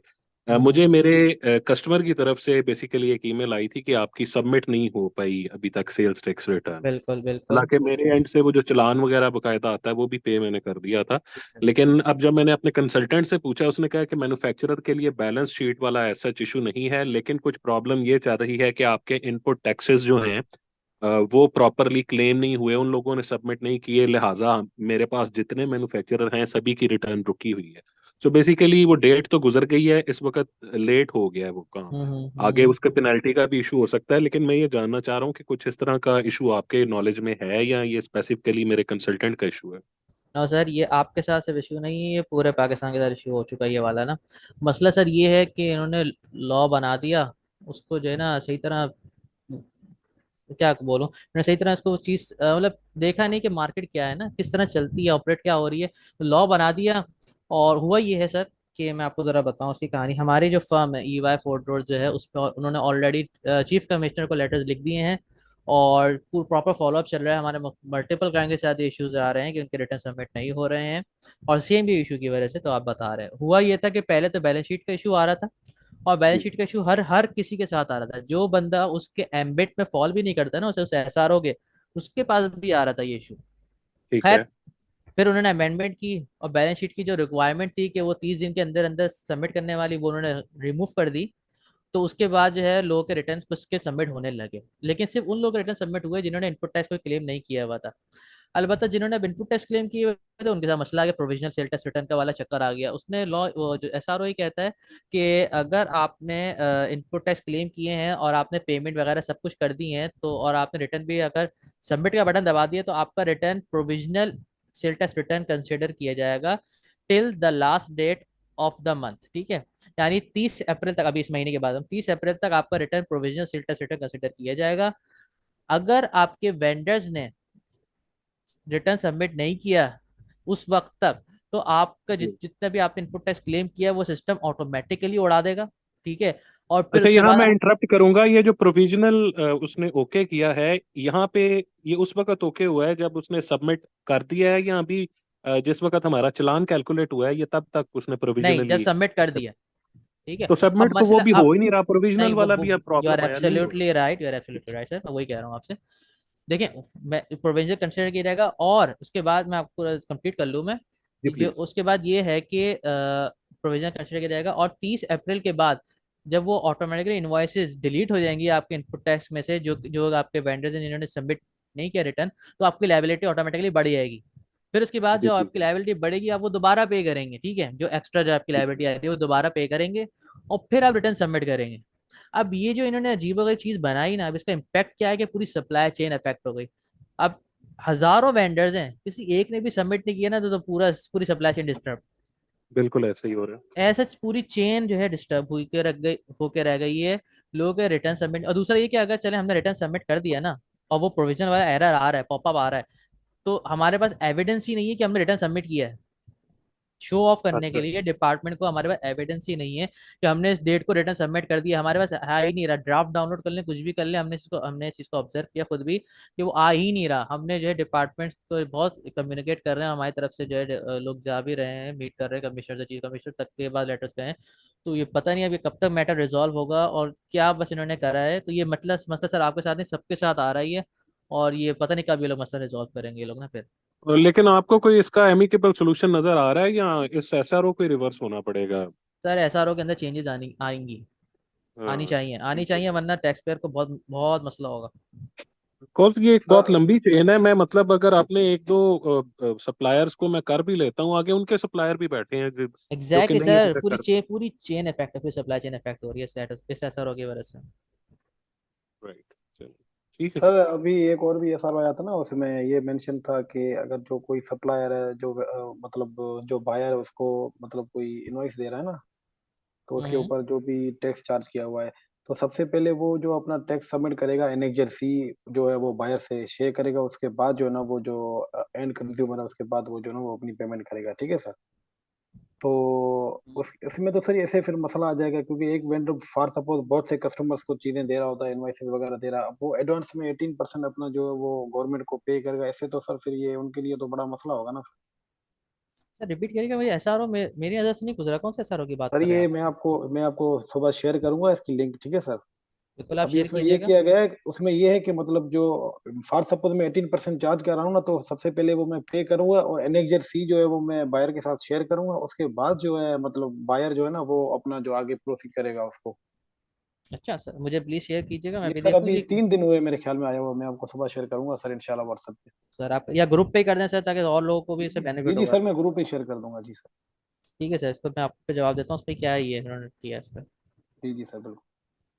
अच्छा, किसी और कोई सवाल है वरना हम क्लास को कंक्लूड करते हैं, क्लास के टाइम सर भी ये थोड़ा ज़्यादा एनेक्सर हो। एनेक्सर अस्सलाम सी क्या वालेकुम। होता है? Sorry sir. सर ये एनेक्सर सी क्या क्या होता है? ये कौन सर ये सा आपको डॉक्यूमेंट है? आगे आगे एक्सप्लेन करूंगा मैं, रिटर्न्स का जब पोर्शन आएगा उसमें बताऊंगा एनेक्जर्स सर क्या होते हैं। मल्टीपल एनेक्जर्स हैं। एनेक्जर सी बेसिकली सेल का, सेल जहाँ हम डिक्लेयर करते हैं ना, वो एनेक्जर सी कहलाता है। सर जी जी जी जी, तनवीर साहब। मेरा क्वेश्चन है, क्या इस मॉड्यूल में हम आप आईरिस के पोर्टल से हमें इनकम टैक्स और सेल्स टैक्स फाइल करना सिखाएंगे? सर सिर्फ सेल टैक्स सिखाऊंगा, इनकम टैक्स नहीं, क्योंकि इस लेक्चर ही इनकम टैक्स का, प्योर इनकम सेल टैक्स का ही है। सेल्स टैक्स फाइल करना सिखाएंगे आप? बिल्कुल सर, सेल टैक्स की बेसिक चीज़ें, उसकी जो प्रैक्टिकल इंप्लीकेशंस हैं वो सब इसमें आपको बताई जाएंगी। ठीक है सर, थैंक यू। वेलकम। अच्छा सर, मेरे नज़दीक टाइम ज़्यादा हो गया, क्लास को सर कंक्लूड ये किया जाए, किसी का कोई। एक जी जी सर, एक रिक्वेस्ट ये थी कि आपने एफबीआर में जो आपने कहा ना विथहोल्डिंग का जो कैलकुलेशन है, वो अगर ग्रुप में शेयर कर दें तो मैं ज़रा उस पर वर्किंग कर सकूँगा, क्योंकि हम तो 118 को डिवाइड करके 5 से मल्टीप्लाई कर रहे हैं। सर मैंने ये नहीं कि 118 को डिवाइड करके, मैंने सिर्फ इतना कहा है कि सेल्स टैक्स एफबीआर का 5% वाला जो सेल टैक्स है जो कि अनरजिस्टर्ड पे चार्ज होता है, जो विदहेल्ड होता है रजिस्टर्ड से, वो आपको जो है 5% ऑफ ग्रॉस वैल्यू पे लगता है। और जो है ना, वो schedule 11 of sale tax act 1990 के से लगता है।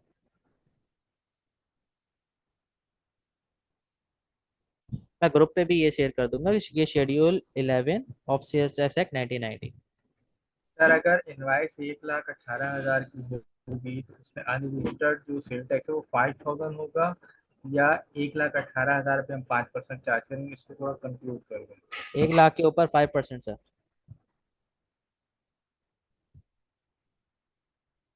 प्राइस वैल्यू 1,18,000 है। चाहे जितनी की भी वैल्यू है, जितनी की भी है, अगर अनरजिस्टर्ड है तो उस पर पूरा का पूरा जो है 5% विदहेल्ड होगा।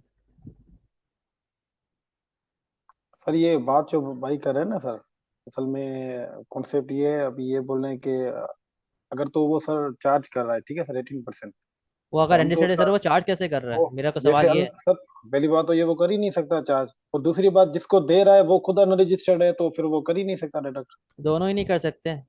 जी सर।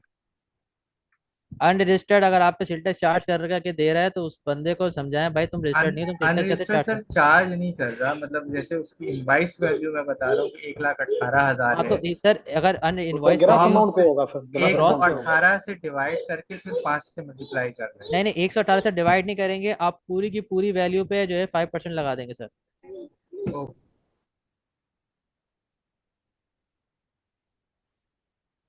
ठीक है सर, हम क्लास को कंक्लूड करते हैं। आपका ठीक सेशन है सर, बहुत सुबह मिलते प्रोडक्टिव हैं रहा। इंशाल्लाह।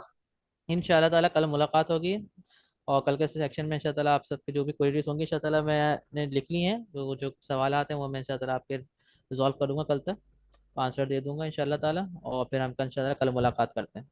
ओके सर, अल्लाह हाफिज़। अल्लाह हाफिज़।